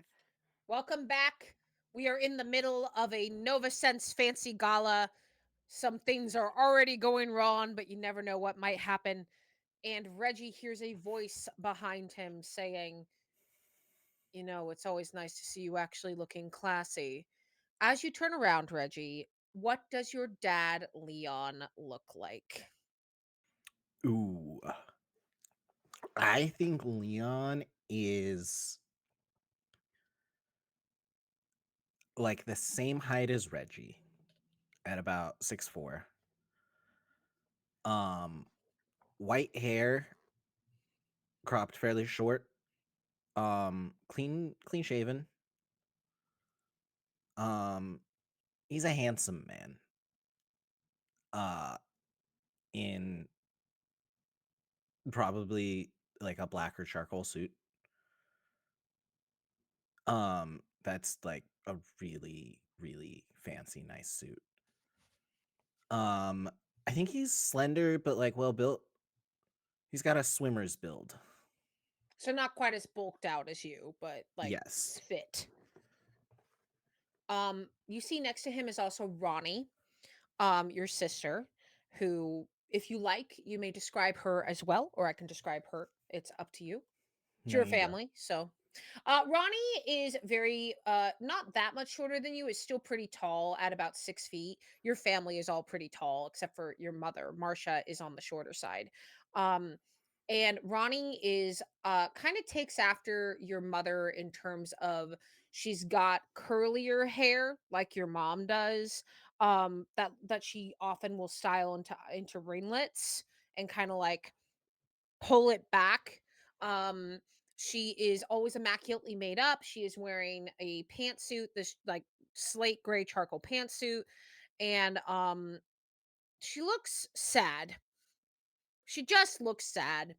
Um, and she has a drink in her hand that she is swirling absentmindedly, and she kind of just does a cheers to you. And Leon says, "So it's been a while. You still working at that cute little coffee shop?" One sec. Before I respond, I think you started talking. I was like, oh, I have one more thing I wanted to say Yeah, yeah, yeah, go for about it. the his dad's looks. In that I think his eyes are like the same color as Reggie's, but like looking at them, like you could never really say they have the same eyes because Reggie's are like these soft kind of like puppy dog eyes that he looks at the world with, Mhm. whereas I feel like his dad's are like a cold, judging the world around him, superior kind of like Oh, glare. yeah. Leon von Quagmire walks as if he is crushing everyone like ants under his fancy dress shoes. Yes, go daddy.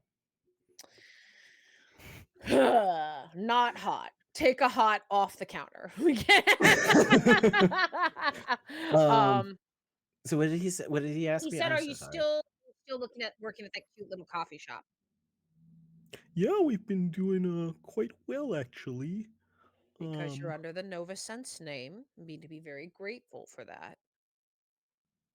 Well, yeah, that part's not great, but I got this really cool boss and some other cool Oh, bosses and some cool coworkers. To be honest, even though it's Nova Sense, the people that work there are quite queer and cool. quite what? You wouldn't get it. It's a you're wrong generation, pops. Hmm. Ronnie, be a dear. Go get your brother a drink. And you see Ronnie goes, "Just meet me on the third floor, Dad. Like, we're going to get unlimited drinks there anyway." She looks at you, Ronnie, with a look that reads pure, like, you actually can't even read it. It's so conflicted. She's going to leave and scan herself up to the third floor. And you see Leon looks at Brava and Josie, and in a move that he does not know would likely get him killed, He's going to just put a hand on Reggie's back and he's going to steer him away from the group and say, I have someone I'd like you to meet. I'll see you guys later. As he pushes you along towards the second floor and then up to the third, pulling you away, Reggie, as the clothes become nicer, but even like more plain. Any traces of color from people's outfits, like straight up leaving, as your father greets several people who look like they wear jewelry equivalent to the value of your rent. Um, with with denial phones that are the latest model, and as you walk up to the third floor, it is what they're trying to emulate downstairs, but better. It's no Hurston. You can't beat the Hurston. It is sleek and minimalistic. There is a scent of sandalwood and tobacco in the air. There is light music playing. You see the staff room towards the back through a wooden door with the thumb pad. You see your sister is sitting at the bar helping herself to a drink. And you see sitting at the bar, swirling a martini without a care in the world, is Marvin LaCrue. And as Marvin looks up, he goes, Leon, buddy, cheers to an excellent venture. Your design on this place is immaculate. And this is your boy, Reggie. It is a pleasure to meet you. Or Reginald. Do you prefer Reggie or Reginald? Reggie works. Great, Marvin. And he holds out a hand for you to shake. A pleasure to meet you, Marvin. Pleasure to meet someone who works so hard for good product and people's pleasure. Truly the third space that we need. You should be quite proud of him working at Nova Sense. And you see your father with a very tight smile just goes, yes, very proud of him. But Reggie, I will say your hard work. And he pulls up his phone, and you see an app with as he scrolls with every single employee in Novasense. And as he pulls up your file, he says, exemplary work ethic, strong ratings from your manager, Brava. Should check in on Brava soon, see if there's opportunities there. Now, I think, Reggie, we should talk. Yeah. This is weird as a barista to be talking to you. Wow. Right, you're a barista talking to the CEO. I completely understand, but Yeah. listen. I don't want you to feel you are deeply valued by Denial. You are Denial's delight, and we are honored to have you be a part of the team. I'm gonna vomit just saying this. My acting is getting more You're difficult as good. time goes on. Whew.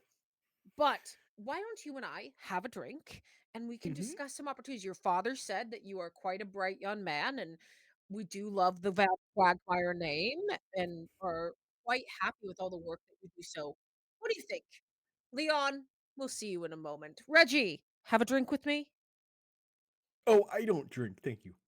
Oh, a drink of any kind. Doesn't have to be alcoholic. Oh, cool. Yeah. I'll take a tap water. Sure thing. And the two of you, sit down at the bar. Josie and Brava. What's up? What's going on? Josie, all you see is Brava looking at you as, "That's not good." I know. I know. He I knows. don't even let him near the milk steamer. Mm, let alone his father. I understand. Um, well, here's a problem. We Mhm. have Sterling somewhere, Reggie somewhere. Do we go on? We have to go to the second floor anyway. We Mm, could check in. Well, that's part of the plan, right? No, no, yeah. then let's go. As you head to the second floor is more of a lounge type area. You see, it looks much more like a cafe than the other two floors. There are plush um burgundy booths that kind of God, what vinyl-ish, but a little more comfortable than that, like in between a vinyl and a leather. You see that there is another bar slightly smaller than the one downstairs, but people get two drinks here. You also see a small jazz quartet playing in the corner. Not quite that smoky loveliness you would get from the VIP floor, but it's air freshener. You know, you got some fresh linen scent. Um, and as you walk up, you see that there are a few people walking around. I'm going to see, is there anyone you know on the second floor? Sorry, I'm checking my notes. Give me one moment. You don't really see anyone you know on the second floor. There's people working, like Brava, you recognize them, but you see that this is probably like the most, like, you don't know what the VIP floor looks like that Reggie went up to yet, but this place looks pretty, I don't know, pretty inoffensive, pretty standard cafe vibes. People are sitting and chatting, drinking their drinks. Again, the bartender keeps taking these droppers of what looks like a amberish golden black liquid and putting them in the drinks. Um, so yeah, that's where you're at. Right. They start like, you know, talking to Josie about this plan of theirs. Okay. We're trying to get to the top. We are trying to do this with very minimal risk to ourselves. Mhm. And they're just scanning each side for Reggie. And then let's see, what was it again? What is it? What it was? Are you distracted? Yes. One of Mm. my managers are not in their post, so Oh, well, that's a pickle. I know you don't want to do this with minimum damage to ourselves, but would you accept at some point it's going to be maximum damage to everybody else? oh, I wouldn't want it any other way. I knew I liked you. You always know how to get me. You know what? Let me keep going. And they give like a wink to Josie before heading forward.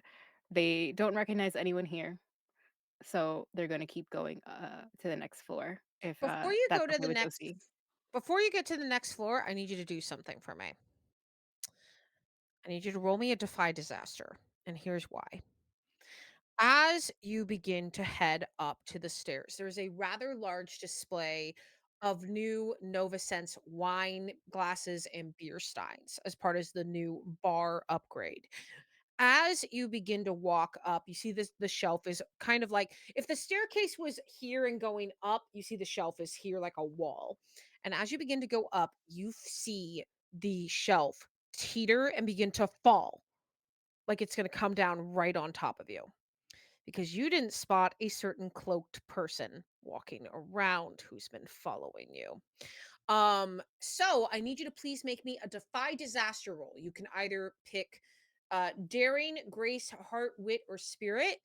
If you get a 10 plus, you can do it with style and get a couple benefits. If you get a 7 through 9, I'll give you a hard choice or success with a sacrifice. So, what are you willing to sacrifice to avoid this disaster from happening?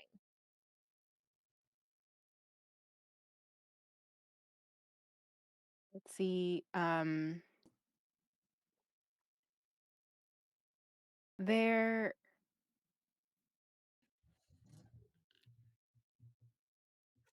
gonna go a little bit of grace. Okay. And what are you willing to sacrifice to make sure that this does not cause an issue? Because I think as you see, like in slow motion, the shelf tumble, this won't hurt just you. Oh, they will sacrifice themselves if that's possible. Yep, kind of figured. All right, roll me a grace check.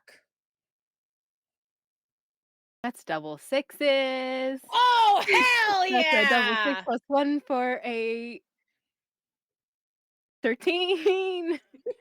Incredible. You do it with style, and at my discretion, you might learn new information, discover a new opportunity, or gain a strain on someone.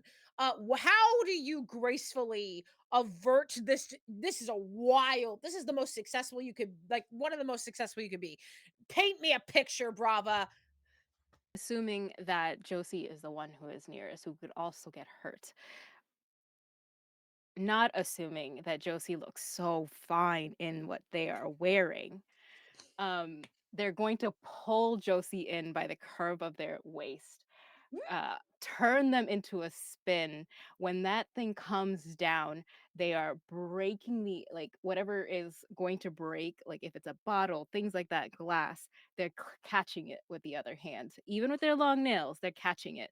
They release Josie in that spin where they're safe, push them aside very delicately, as you know, they do not want to um, get the anger of Sterling.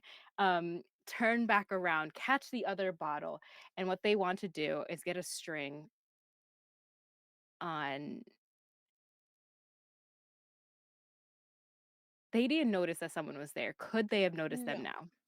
Got it. I'm gonna say Then at my discretion, I can give you a string. I'm gonna say that because this was such a wild success, even though you, Brava, don't know it, Maz, you know that you have a string on your bounty hunter.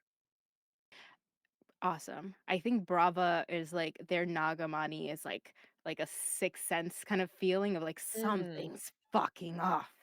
And they just that snake kind of like sniffing the air for a moment, like it's touching like they close their mouth so that the like it doesn't show, and the fangs don't show, but they're just like, I smell it and something is off. And that's how Brava feels like there's something more to this. But with the two bottles or whatever that like fell down, clutch on, they'll elegantly put it down.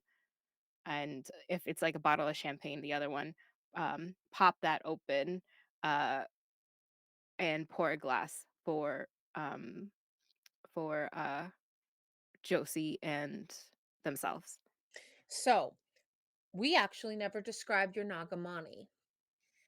So your Nagamani is a gem that you have in some way. It can be a piece of jewelry, it can be in your body in some way, it can be on a weapon, but it's up to you. You just barely avoided gaining your 4th level in your Nagamani because you defied disaster. You did not see anyone get hurt. But as you feel it warm up to the point where it almost burns you before it subsides, can you describe to me what your Nagamani looks like?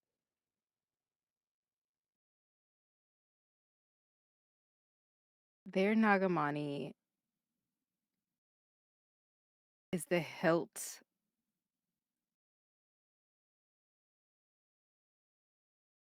the blades on their stilettos' heels. Hell yeah. Absolutely hell yeah. What does it look like? Crystallized amber and garnet stone, like mixing and melting into each other. It is a gradient of color. And today, even though it's on the hilts of their heels, they always have them on. That hilt of the blade, that heel has a chain that is attached to their anklets, like little uh they would be little bells, but they don't make a sound. They look like little bells. And that garnet, that jewel that is at the sword's hilt, it looks like a um tiger's eye. So it has like a Mm, red mhm. outline and then the amber like slit like in the middle. You actually get applause from your act. Everyone kind of thinks it's part of like the show. So they're just like, oh, wow, cool. And you see that one of the managers who you know of kind of looks and goes, you good? Like, like, so as you pour the champagne for both you and Josie. Josie, how you doing? Quick thing, hot. Hot. I think Josie would just look and stare and be absolutely fascinated by Brava and be like, Well, fucking done. Of course. And then to the manager, they're just like they have that tilt of the head of like, when am I not good? Like, come on. Fair. I'm gonna bolt that down. Um, and as you now proceed up the stairs to where you will eventually see Reggie. Sterling, let's check in with you. Sorry, I'm still stuck on when am I not good? I know, What? I know. It's That wild. was fucking bars. Brava has so many moments where I'm just like, if Bars. I, you know how there's the joke of if I had the audacity of a white man, her. I want the audacity of Brava in my life. I would be able to function so much better if I could channel some Brava. Um, but as the two of you walk up the stairs with your glasses of champagne in hand, Sterling, you What's up, dude? are. Hmm? What's up, dude? What was that? You're still looking for that IT room, and Yeah. you see that there is that door with the keypad. Um, don't know a code. You'd have to see if you could find one. You see Lucky is singing a much more peppy song now, so less of the trauma. Can I do something fucky here? Yes, always. What do you want to do? Sterling knows how disgusting, grubby, and greasy little fingers are. So what she's gonna do is she's gonna take out her little makeup dispenser and like just lightly dust, see where the makeup sticks to on the key code Mm, or on the pad, the lock or whatnot, just to see if she can figure out at least what numbers need to be pressed. sure. You get the numbers in order. You get 3, 1, 6. Sorry, I'm checking my notes. I forgot the last number. So there's a particular number. You get a 3, a 6, a 1, and a 5. 3, 6, 1, 5. Okay.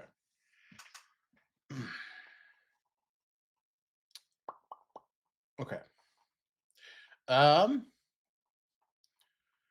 man, do I see John around me anywhere? Is he kind of keeping an eye on me? Not if he is, you don't see him. Unfortunate. Okay. Hmm. He's gonna go over to another worker and just sort of, uh, you know, put it, put on the guise of William and just. Sorry, I'm trying to get into the back room, but it's my second week here. I don't know the code. It completely slipped my mind. Could you please help me out? You see the worker looks at you. You are in a mask, and Uh-huh. they are looking at you in your fancy outfit. Hmm. And this is just a fairly young, probably like 19 or 20, first job at like while working in university. Um, kind of like dark-eyed, long-haired, bored-looking person in a waiter's outfit. And they look at you and they say, "Dude, come on. Like, I came here with one of Denial's top earners, and if I don't get them what they want immediately, it's my fucking ass. I'll give um, you I'll give you 200 Denial points. seriously?" Yeah, this is how desperate I am to not get fucked. That sounds really, really rough. He keeps looking at the manager at Yelena, who is the bartender, and it's just like nervously like, I don't It's fine. I um already talked to her. okay. She sent me to you. Really? Yeah, man. Just got faith in you. Oh, that's nice. I've been feeling like all I've been doing is fucking up all night. Hey, we all fuck up, right? How long you been working here? 2 months. Pay You're my way still, through Denial University. you're still fresh. Don't worry about it. Oh, it's also this is like super fancy. I just thought I was going to be making lattes. I know. I was told to wear this whole fucking get up. I was going to say this wild man, really cool though. It's absolutely insane. What's your name? Oh, Brendan, Brendan William. nice to meet you. Yeah. Nice And you to meet you. see that this gentleman, uh, when he said Brendan, almost just said Brenda, and added Hmm. an "N" at the end. Okay. Well, uh, is that what you're comfortable with, or is there anything you got, like a nickname or something that I don't know calls to No, you? It's okay if you do. I'm not oh, always William. really? Yeah. I don't. Go ahead. I don't know yet. Bren or Brenda sounds too. I I like don't know. I like Bren. Bren's pretty good. It's there's some mystery veiled there for you. People got to ask you more questions to get to know you more. Thanks. Do you like? Can I call you something else? Do you have like lowers lowers their voice and goes? Do you have preferred pronouns? Any all. What about She, you? they, but don't She say it too loudly. she they. And you are dealing with a very sad closeted Yeah. egg. Hey, Um, you're doing great, Bren. I appreciate the help. yeah. 6135. 6135. You're the best. Just keep a low profile. Do what they tell you. Don't get all gushy because they hate that shit. And Yeah. yeah, just look out for you. Sounds like you've had practice. Lots. Does it get any better? Comes in waves. But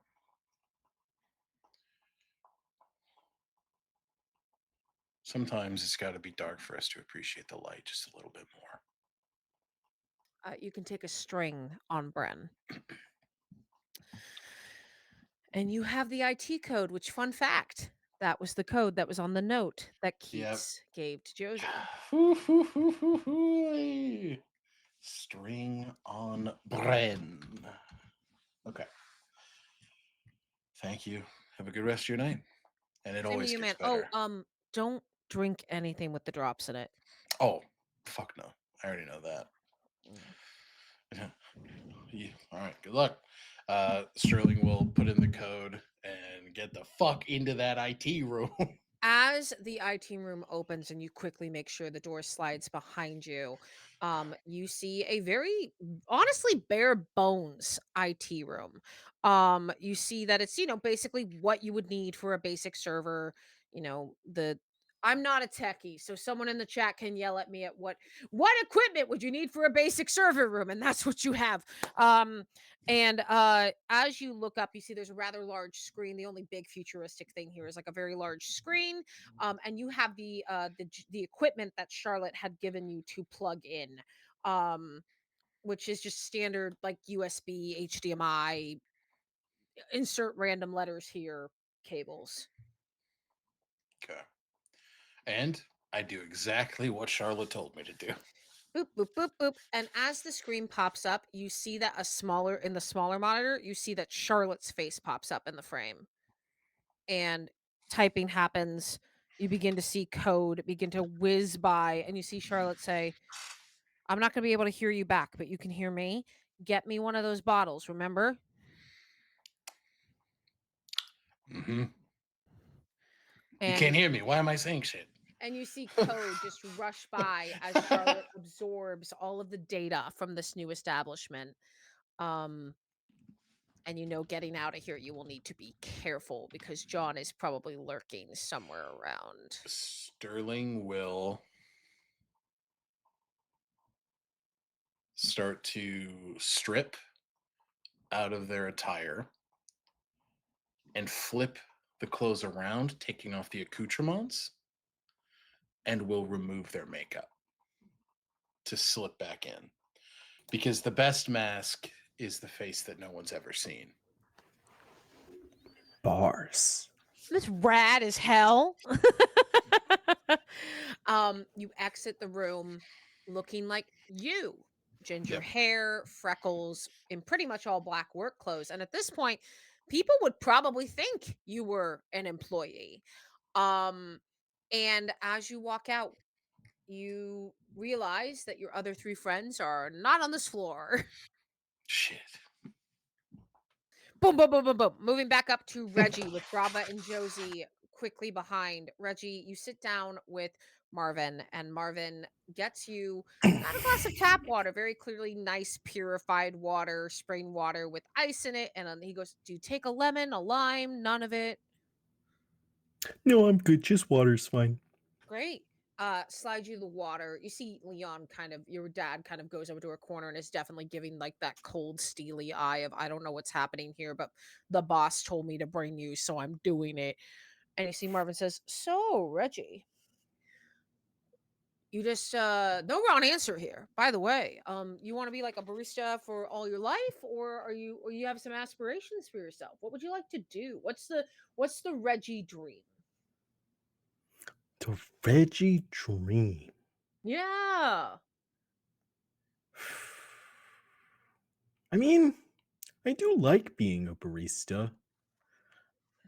I think the Reggie dream is like I get to be a barista, but like I make a livable wage. And like all my Oh, friends do too. No matter you see what that they want to do. Marvin kind of laughs and there's a little bit of unease in the voice. And just like, right, well, cost of living seems to us. We'll get right on that, buddy. But really nothing else you would like to do? No other you don't want to own your own gym or coffee shop or uh, you know, I don't I know. know that Owning you're a whole coffee shop seems like a lot of work. I feel sure, like but if I'm you more of like a good helper. sure, but let's say Someone you else own can it. take charge and I'll just assist in any ways needed. Oh, well, if you have a manager you'd like to take with you, that certainly can be arranged. We're going to be opening more of these guys all over Bell Barons. Could really Really, there use feels people. like a lot already. You know, never enough, really. We are the third space of Bell Barons. We got to make sure everyone has a place to call safe in between home and work. But what Yeah, I'm but saying, Reggie, you're a Von Quagmire. I admire your family very deeply. But I don't hear a lot about you, and I think that's a shame. well, I think I've just drifted to different crowds. There are other people who have heard tons about me. Um, so, those people would probably tell you great things. I believe it. I've heard them. I've heard many great things about you. Reggie, I want to Exactly. give you what you want. What is it that you want? I'm the genie. What's the wish?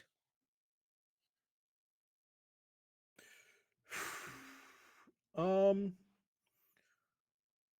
well, could you like help clean up the lower barons a little bit? Just Oh, more sweeping the Reggie. streets. We could get like the trash guy going through a couple more days and Reggie, I would love to make Lower Barons exactly the place you all deserve. Could you I don't put know do me how a favor?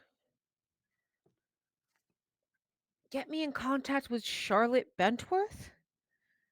She seems to know the Charlotte Bentworth. I don't know if I know a Oh, Charlotte. Charlotte Caffeine Caboodle? Caffeine Caboodle. Is that a coffee shop that's not owned by you, sir? I don't know. I would have never been. Reggie, I'm Yeah, trying to help you. Please don't lie to me. I would never lie to you, sir. He taps your phone with Yeah. his. and you can see that your interface of activities is reflected on his phone. Reggie, That can't be legal. I make the laws. Really? But you're a businessman. I'm the president, Reggie. Business people shouldn't be presidents. I know, right? Bars, bars. Listen, I just have to play the villains. It doesn't mean I like them. You see Marvin leans in on his, like, he is doing everything he can to be endearing and sweet. And I think Brava and Josie, you walk up and you see this happening. You're not close enough to do anything about it, but you're close enough to hear what's happening as Marvin leans in and says, I want to go in and give people in the lower barons the wages and the homes and the benefits they deserve, but I need access to a certain property. And if I can get that property, I can make lower barons exactly what you all want.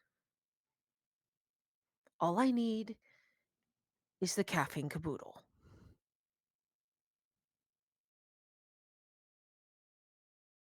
Yeah, I don't think I've ever heard of that place. You know, your lion used to be cute and charming, and now it's getting a little tiresome. You know, that's what my dad used to say.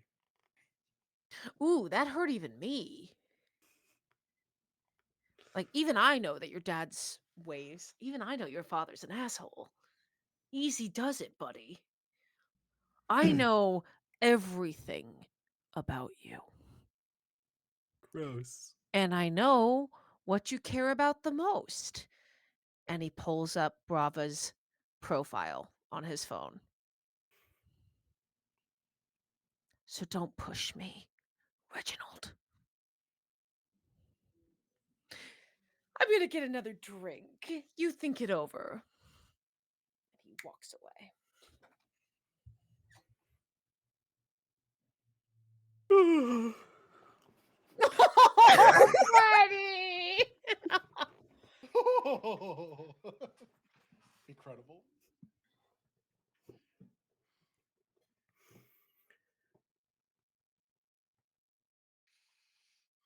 Is my dad still there?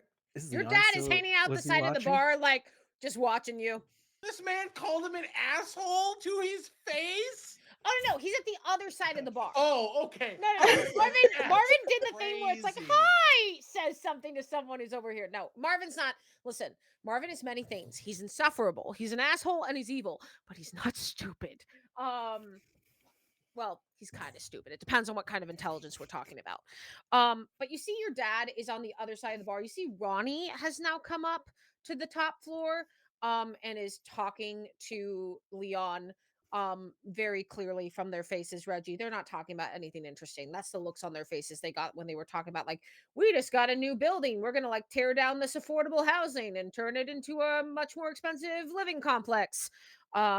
And at this point, Josie and Brava, you are now here and you see and smell. Again, this is a very classy, like, again, not, this is not the Hurston, but it's actually not trying to be the Hurston. It's being more of a, rather than that kind of the shadows that hide the secrets, it's more of a candlelit, um I'm shining a light on the little pleasures.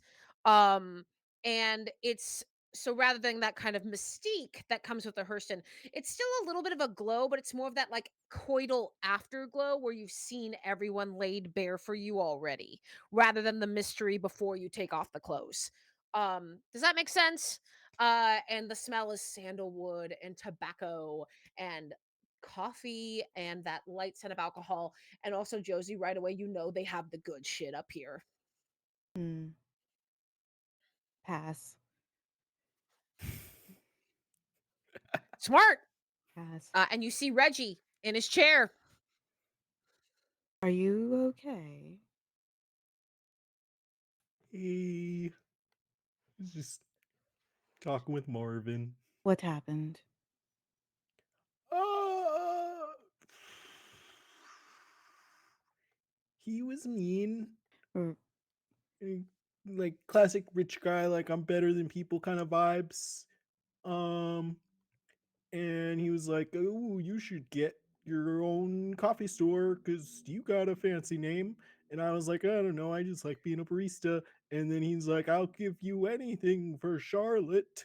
And I was like, "I don't know a Charlotte." And then he's like, "You're a bad liar, and I will threaten all the people you love." And now I'm sad.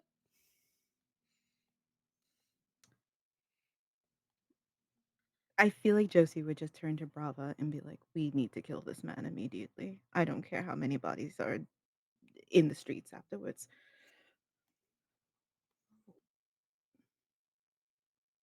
This is too much. You're muted, As Moss. you're muted. There, Brava was walking very slowly up to Reggie at that point. When they finally, like, when Josie moves to the side, how sad does Reggie look? I think sunken shoulders, but like he's trying to hide it. Um, he was taught growing up, you don't show your emotions in public. He's a man. And so yeah, he's putting on a face, but like you know Reggie, so you can probably see that he's not got the same twinkle in his eye right now. So hurt. I hate her. Oh, oh, oh!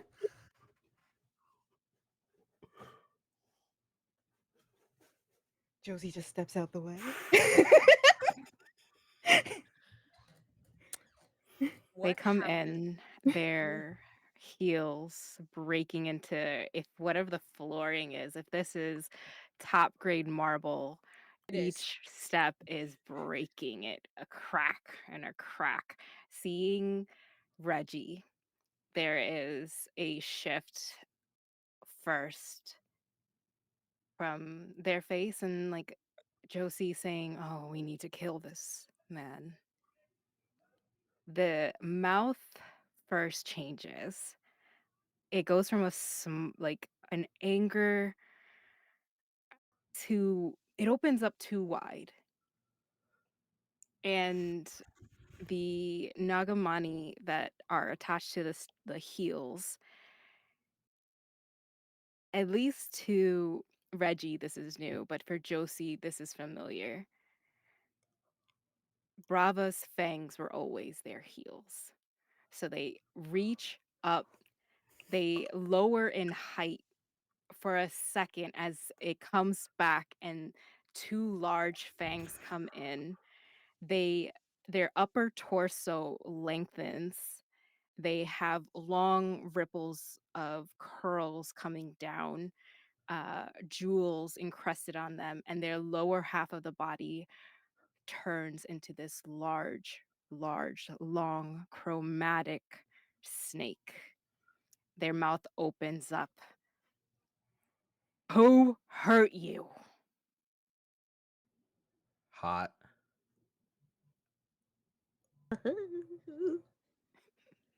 Um, I, I was talking with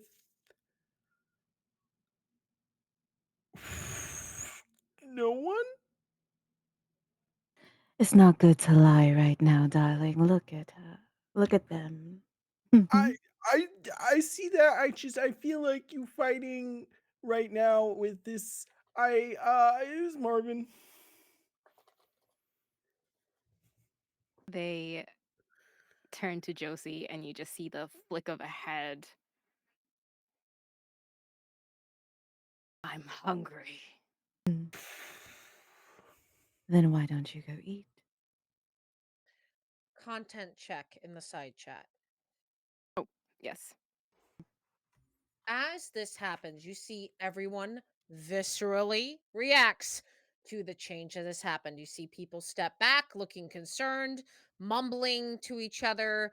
Um, and Sterling, I think at this point, this is when you come upstairs. and see Brava in their Naga form, or not Naga, Venom form.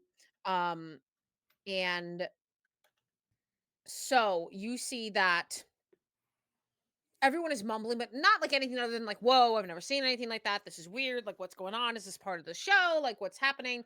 And as you all are there, you see Marvin holds up his phone and then holds up a glass, and he hits the phone against the glass to make this loud tinging noise and says, "Our honored guests, what a pleasure to have the representatives of Lower Barons here in our VIP section.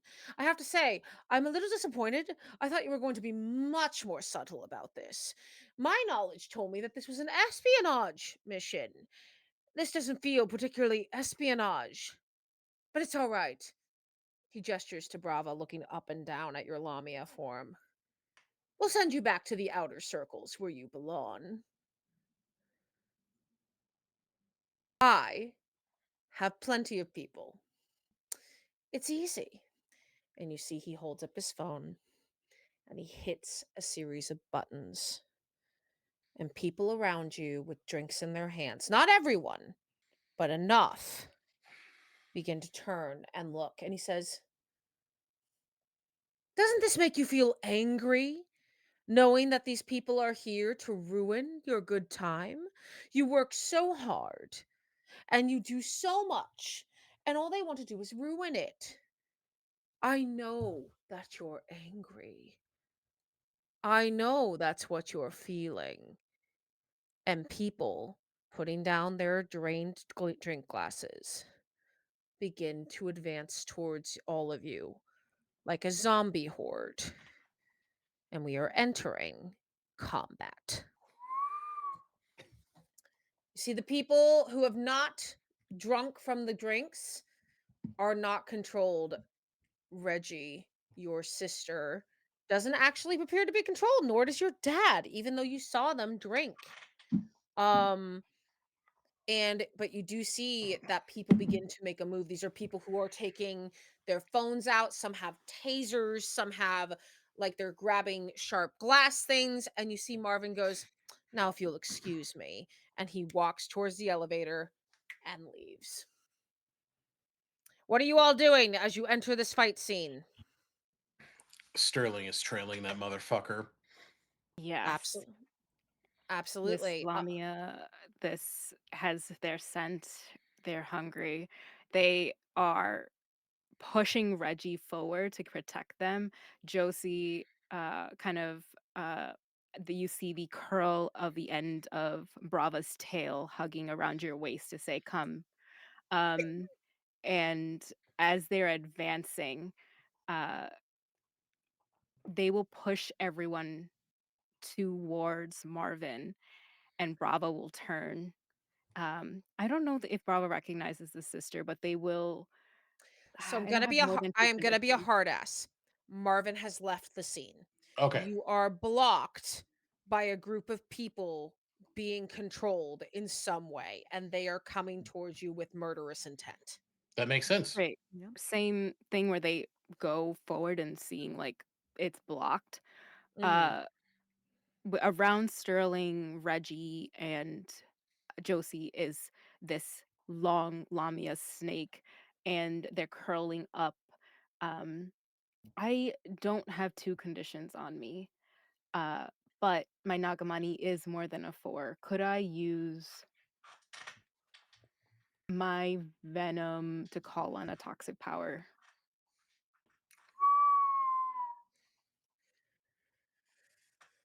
Or is Hmm. there like how do I get this I think you venom have to to work? have 2 conditions from what I can tell from the Gotcha. language. But I will say that you guys, as you approach this horde of people, I need all of you to roll me a defy disaster. As you see people begin to grab whatever sharp glasses and break them and begin hurling shards at all of you. You What see roll are the we people. making? This is a defy Bye. disaster check. So Got it. defy disaster, for those of you who are not familiar with Thirsty Sword Lesbians, um, Oh God.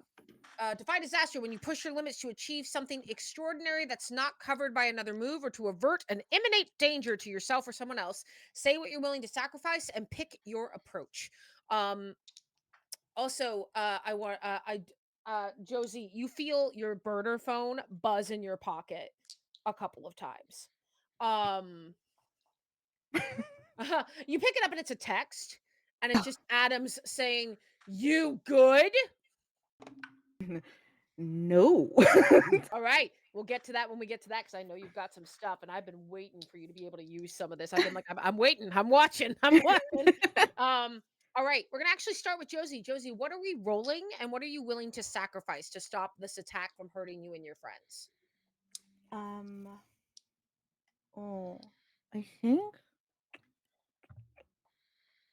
What do I roll against again? I'm so sorry.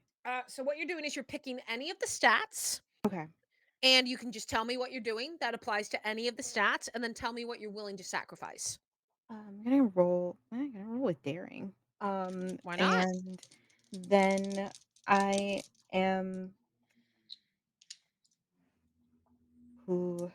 It's between heart and head. I feel like she's willing to sacrifice herself Mhm. and get these like cuts and scars in order to like protect like Sterling because it's probably like right in between them or in back of her. I will say Um, on that you still have a +1 that we got from end of last session. Read my mind. that You is read my true. mind. I was about to say you finally kissed in a dangerous situation, so you each get a +1 to protect each other. Okay. What'd you Yay! get? I got double sixes. Let's And then Yeah! go. Hell yeah. 2 more. Incredible with a 14. We'll come back to that in a moment. Reggie, what are you rolling? Daring. Okay.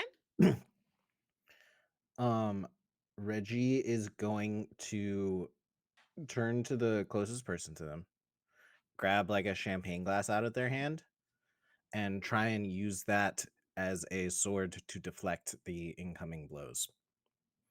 Incredible. Standing. Sorry, go on. No, no, please keep going. I don't mean to cut you off. I just wanted to ask you a question about your book, but let me know what you were going to say. Just like standing in front of their friends, trying to block the blows and get in the way. Willing to put my body on the line. Do you have Gallant Rescue by any chance? Gallant rescue. Is I that do one of the not. ones you checked off? I do not. All Oh right, yes, never I mind. do. I do. I do.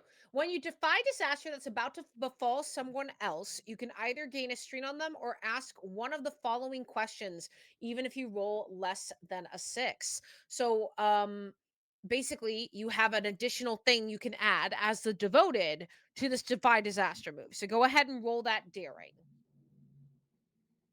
I got a 9. That's good. So that is going to be you're going to have a little bit of a sacrifice, but we'll add of a cost, but we'll go from there. But you can ask any of your friends one of your questions and gain a strain on them. So the questions are, how do you feel about my devotion, or what secret pain lies in your heart? You can either ask them one of those questions or, excuse me, gain a string. Damn.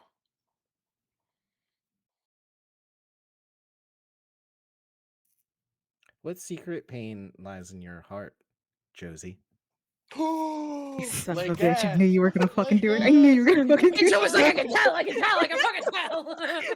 I knew This bitch. I was just like, I know he's gonna say my name. um, oh, feel like God, I feel like Josie would go.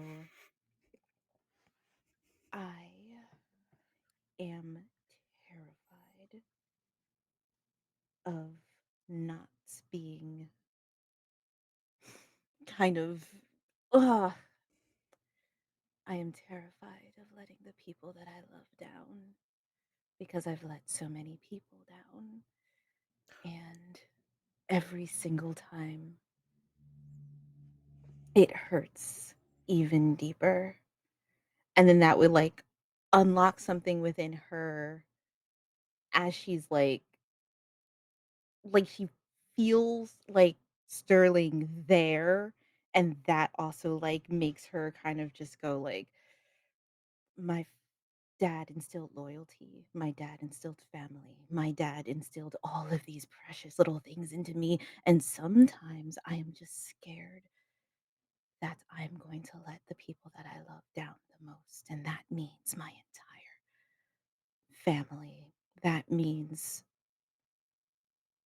the person that I care about the most. Does that satisfy you, Reggie? Oh, What the? so sweet. Okay. We bottles are flying at us, sir. Uh, did you say who did you say instilled that sense of value in yourself, Josie? Her dad. Okay, I'm making a note of that. Mm. Sterling, what are you rolling? I am going to roll wit. All right. The plan the plan is dumb, but it's a plan that I'm going to go with. Do you want the roll first or the plan first? No, then give me the plan first. I gotta hear this. The plan, I think on the way up, Sterling just like cracked two legs of a chair and made himself these like impromptu eskrima sticks. Oh hell yeah! Just in case he's got to like bop bop bop bop. I've been watching way too much Daredevil in my free time, so Listen, we take the inspiration where we can. I'm living my best Matt Murdock life. But I think as she's going to like take the sticks and kind of twirl up as much table topping as she can to like throw it over the group of like completely focused zombie-like individuals and just make that a bit more chaotic so that they're more focused on like trying to free their line of sight than get us. Yeah. What are you willing to sacrifice?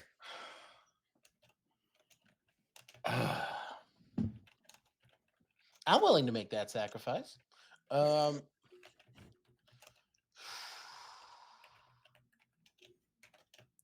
Man,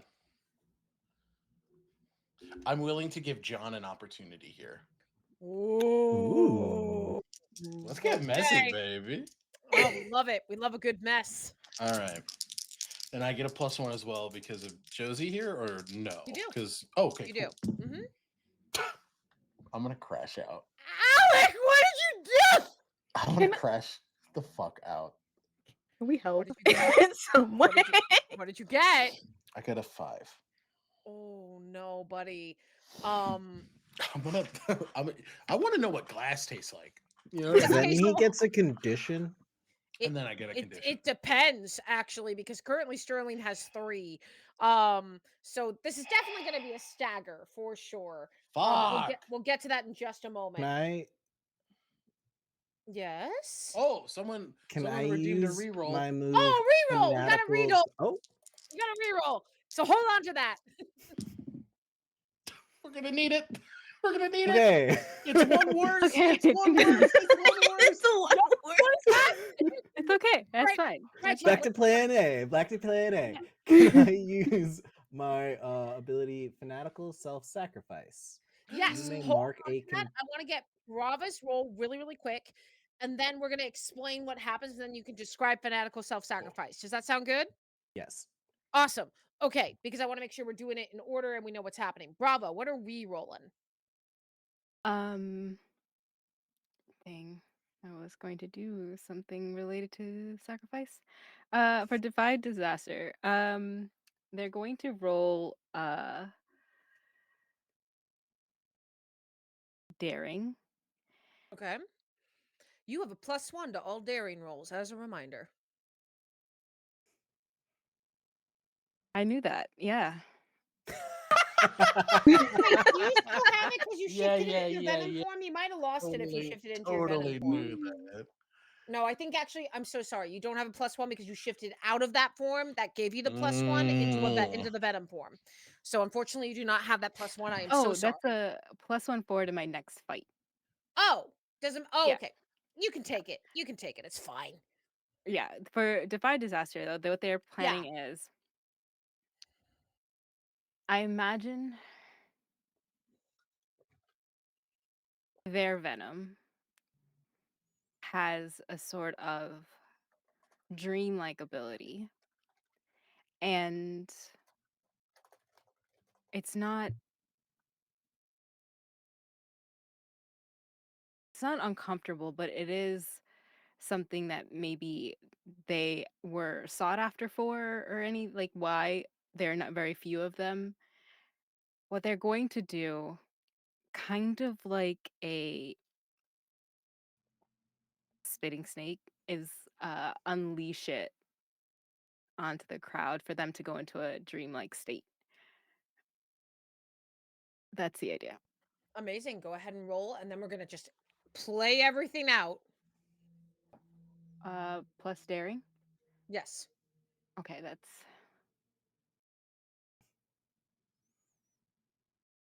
I have a 9 plus 1 or Oh, good. Okay, so 9. we got 2 upbeats, a mixed beat, and a downbeat. So, we're gonna start with the downbeat because this is specifically something that Reggie is gonna help with. Mhm. Sterling, as you try to get rid of these shard glasses, are you jumping in front of Josie? Okay. Yes, absolutely. So describe to me what happens, and then I'm gonna have you describe what the bad thing, and then I Mhm. want Reggie to jump in to explain fanatical Okay. self-sacrifice because you are gonna stagger and potentially take 2 conditions. Um, Whoo! but there's something Reggie can do. So I'm Okay. gonna let the 2 of you take this away. The situation as it looks right now, just to tee it up for you, Nate, is Sterling is kind of jumping atop tables and like starting to like slide under them on the descent. He sees a big swing coming in on Josie, so she will move up, take some of the like tablecloth, wrap it around the fist, pull it down. I think that'll inadvertently like knock Sterling back on top of a table. And you see a Nova Sense guy, John, in this instance, ready to pour a fluid down his throat. If that seems like something No, John would absolutely. do. So John is an agent and he wanted to survey you. So Yep. 100% you see Reggie, you see this tall, not as tall as Sterling, but this tall gentleman about to just force a nanobot infusion down Sterling's throat. Reggie, describe what you're going to do and what fanatical self-sacrifice is. You may mark a condition to prevent a condition being what Inflicted. inflicted on another. I was skipping a line. It was very confusing. We're So just like the blah, blah, blah, sentence blah. made zero Yeah, sense. you may have Being condition to I prevent a what? condition being by taking. What? Yeah, it was I've been now you there, done understand that why I was so confused. so many times. You're good. Fanatical self-sacrifice. You may mark a condition to prevent a condition being inflicted on another. When you do, mark XP, and you may only clear that condition by taking the associated destructive action. So basically, you cannot, if you take this condition, people can't get rid of it with emotional support. You would Yep. only be able to remove the condition that's about to happen if you take the destructive action associated with it. I'm going to say, um, as you jump in, I do want to check with Alec because Alec has a choice here. Sterling, you have a choice. Yeah. As you stagger, you can either grin and bear it and take 2 conditions, or you can grant an opportunity, or you can lash out at someone important to you. Now, if you take the conditions, Reggie can take one of them for you. Okay. Um, yeah, because if I took the conditions, I'd have all 5 conditions, Which which is is something that sick can work.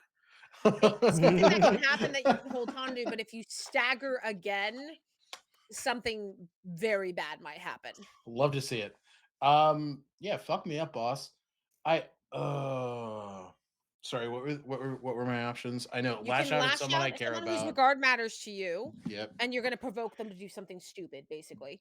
Um, hesitate and stumble, and the opposition gains an opportunity, which already John is like ready to do some terrible things. Or grin and bear the blow and mark two conditions. And if you take that option, Reggie's gonna jump in with something to take one of those conditions. Yeah, I'll do the condition. I Okay. will. I will take. Man,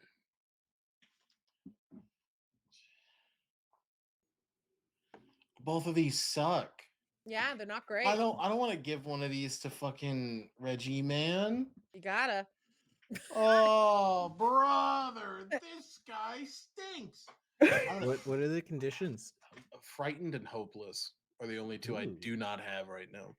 So frightened to clear, run away and leave something important behind, and then hopeless to clear, lose yourself in escapism or pleasure when you should be doing something. You know what? You're gonna get hopeless because maybe this leads to you kissing Brava or something. Ah! I love how Sterling's like, okay, I'm gonna give you this because it I might give you started. something good. Oh, I started to cook, but I think just given everything that's occurred over the last day outside of the moments of bliss with Josie being able to be with this group of people that he is unfortunately become very close with, much to his chagrin. He takes frightened because everything that she's tried to do to get ahead has completely backfired on her since the onset of this adventure. So I think that there is just fear that nothing Sterling will do will ever be enough. And once again, they're locked in that car with their family berating them about not being enough. So, Reggie, what does it look like as you come in and prevent that hopeless condition? Do I get to take any condition I want, or do No, I you take the have to hopeless? take the hopeless condition. Okay. Well, Um. okay, hang on. You may mark a condition to prevent Yeah, I a think condition that's from being Yeah, I think his I'd just take others.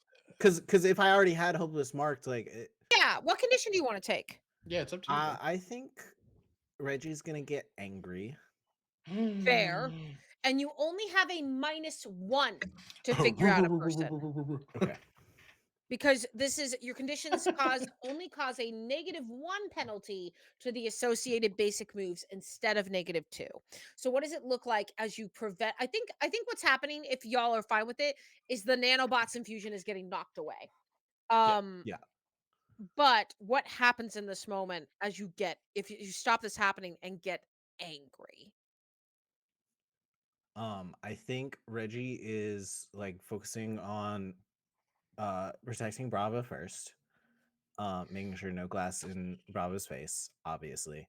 And then like out of the corner of his eye sees this happening and is like, oh no, and sprints over and just boot to face. Get Ugh! away from my friend, you asshole! What the Pot. fuck? Yeah, that's what a boot tastes like. You want to try another? I thought you were gonna make a comment that I already knew what boots taste like, given like I can think of a better fucking comeback. I'm gonna punch you in the throat. Okay, I'd like to see you fucking try. Oh no, you won't. Yes, I do. Can I roll to punch him in the throat? In the next part, yes. Okay.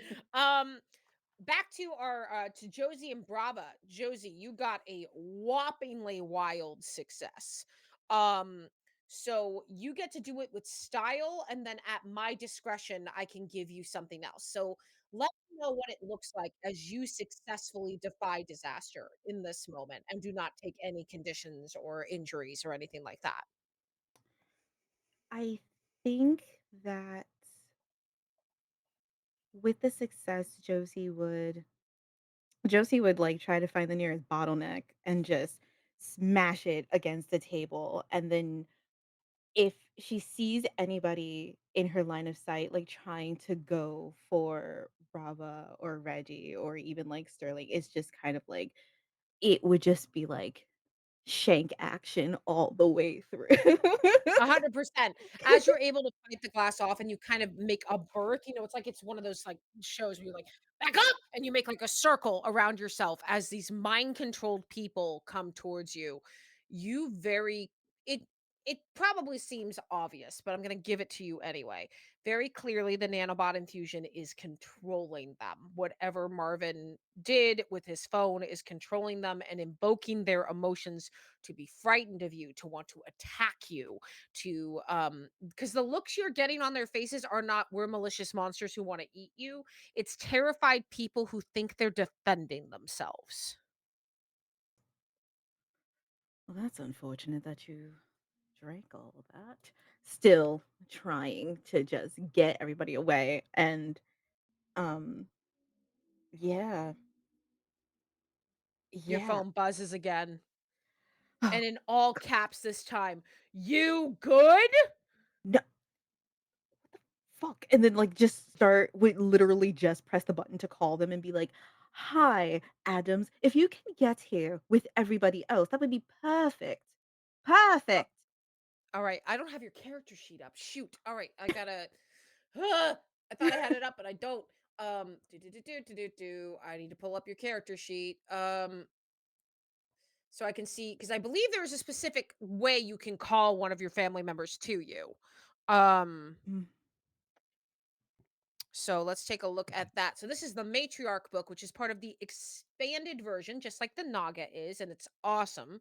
Um, so let's take a look at that playbook because I think if you can send it to me again, I would deeply appreciate it. Oh, I do yeah, for sure. apologize for misplacing it.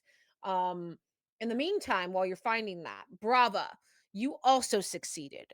What does it look like as you kind of are being protected in the circle along with Josie? What are we doing?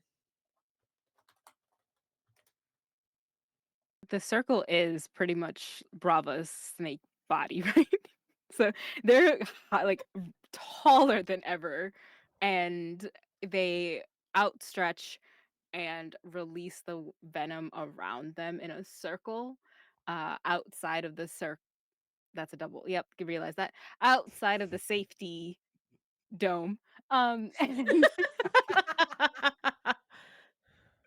um, they open. Sorry, snake stuff, open up their mouth and just spray it around and wait for the effect to happen slowly as like like first people are coming through like the waves of people with weapons or like the champagne bottles or things um and it the effect isn't immediate, so there are some who are like not falling to the ground um as quickly, so they're just why am I thinking of a sprinkler? Pretty much is like I mean, um, as you are doing that, Josie, you can you tell the stream a little bit about the structure of your family and how you can summon people as part of your playbook?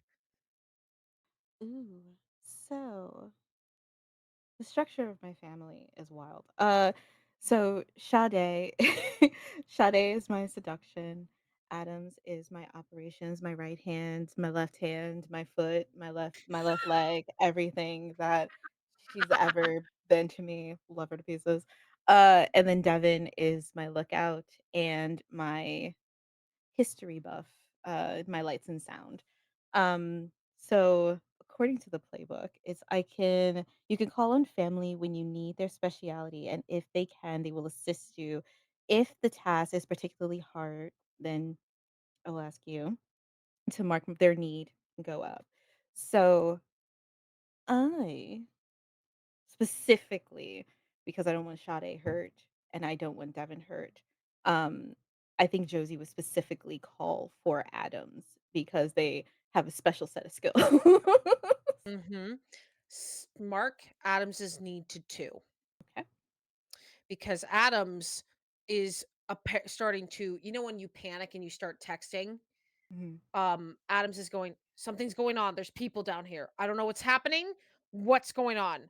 And it's why they're texting you so rapidly. Um, so their need goes up to 2, but what do you say to them in this moment to get them, as you call them, what do you say to them to get on their way to the Nova Sense? Now. On it, phone hangs up, and they're on their Hot. way. Hot. Um, in the last couple of minutes of the stream, you all survey around you. You see John squaring up with Reggie. You see Sterling on the table looking terrified, unfortunately. Brava, your snake tail looping around the group. Josie with your broken bottle held out as a beacon. And people staring back at you with hauntedly terrified eyes.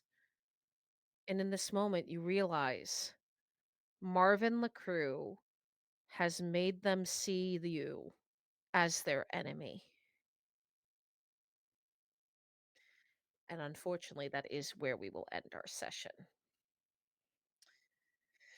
We're getting into it, my friends. Next week, we will start finishing up this combat, getting Adams into the scene. Couple flashbacks. I've already got a wish for one of them with a certain someone, so I'm very, very excited about it.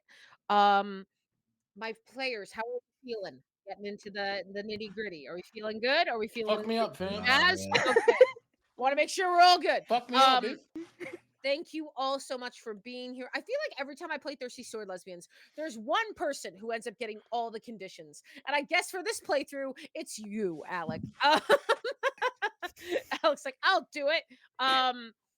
So we're gonna go around the table. We're gonna do the same order that we did last time, just so all of you can be prepared. But again, my name is Jocelyn or Joe. I go by the Tipsy Tiger. I am a home brewer, TTRPG, BGM, actor, singer, gay as hell, chaos creator, and so grateful to my table for taking a chance on me and this story. We're gonna start with Insha. Hi, I'm Insha, and I am Josie as well. Yay. Um, I go by she, they pronouns. And yeah, if you want to find me on the internet, you can just look me up. I go by Instagram with double I's on Instagram. And yeah, if Sterling does, I'm going to have a fit. So I will say the good news is the worst thing that can happen with 5 conditions is you're rendered helpless for a scene. Oh no, I'm a little damsel in Oh distress. no, whatever will that do? Well, speaking of our damsel in distress, Alec. Oh, darling, help me. I'm in so much danger. I can't help myself. Hi, everybody. My name is Alec. My pronouns are he, him. You can find me all places on the internet at Tales Archived. I played Sterling tonight. Boyo's not having a good time. I'm having a great time. Boyo, bad. Not good. You can find me here every Wednesday. And then you can also find me at Tales Archived. I'm the archivist for Known Realms Telesh, our 5th edition campaign set in my homebrew world of Aosha. And then you can find me over on Stealthy Elf Productions in an array of Pathfinder 2nd edition games. Thank you. Awesome. Let's go to Maz. Oh, You're yeah. muted. Got to Sorry, hear your brain. lovely voice. My goodness, I was disassociating. I was like looking into the far off distance. Hi y'all. Um, y'all know me. I was playing Brava, the wonderful Naga. I'm so glad I got to do the Venom form. I I didn't think it would happen this quick. I am glad it was seeing Reggie getting hurt though. That's really cool. And yeah, I cannot wait to mess up Marvin a little bit because how dare you literally leave like an evil villain. He's Wow. kind of your final boss, man. I don't know what to tell you. Yeah, it's okay. It's okay. He'll get what's Um coming to him. oh yeah, yeah. Yeah. At least Bravo will stay angry for that moment. But yeah, I don't remember any of the other things I was supposed to say. You can find me at Mott's or Mozzarella and stuff. Go check out my solo TTRPG stuff. It's really cool. I worked really hard on it. Oh my god, we're Oh, running hi, out of somebody's time. heroes. We're wrapping up, but hello. It's good to have you here. Bye. The timing. Uh, Yeah, we're going to go into a raid soon, but yeah, go check out my solo TTRPG stuff. It's really cool. Drop a comment or a like. It's, maybe watch it once or twice, it really helps a creator like me who's trying something new and scared out there to toss it out into the world to see. So, heck yeah. How dare amazing. Matt put you in a crate, Victor? My goodness. I'm a fight. I'm kidding. Over to you. All right, Nate. Hi, what's up, internet? I am Nate. Nate is I. I am no longer Reggie for the foreseeable future. Well, not the, you know, you know what I mean. If you want more of me, then check out Escape Dungeon Podcast.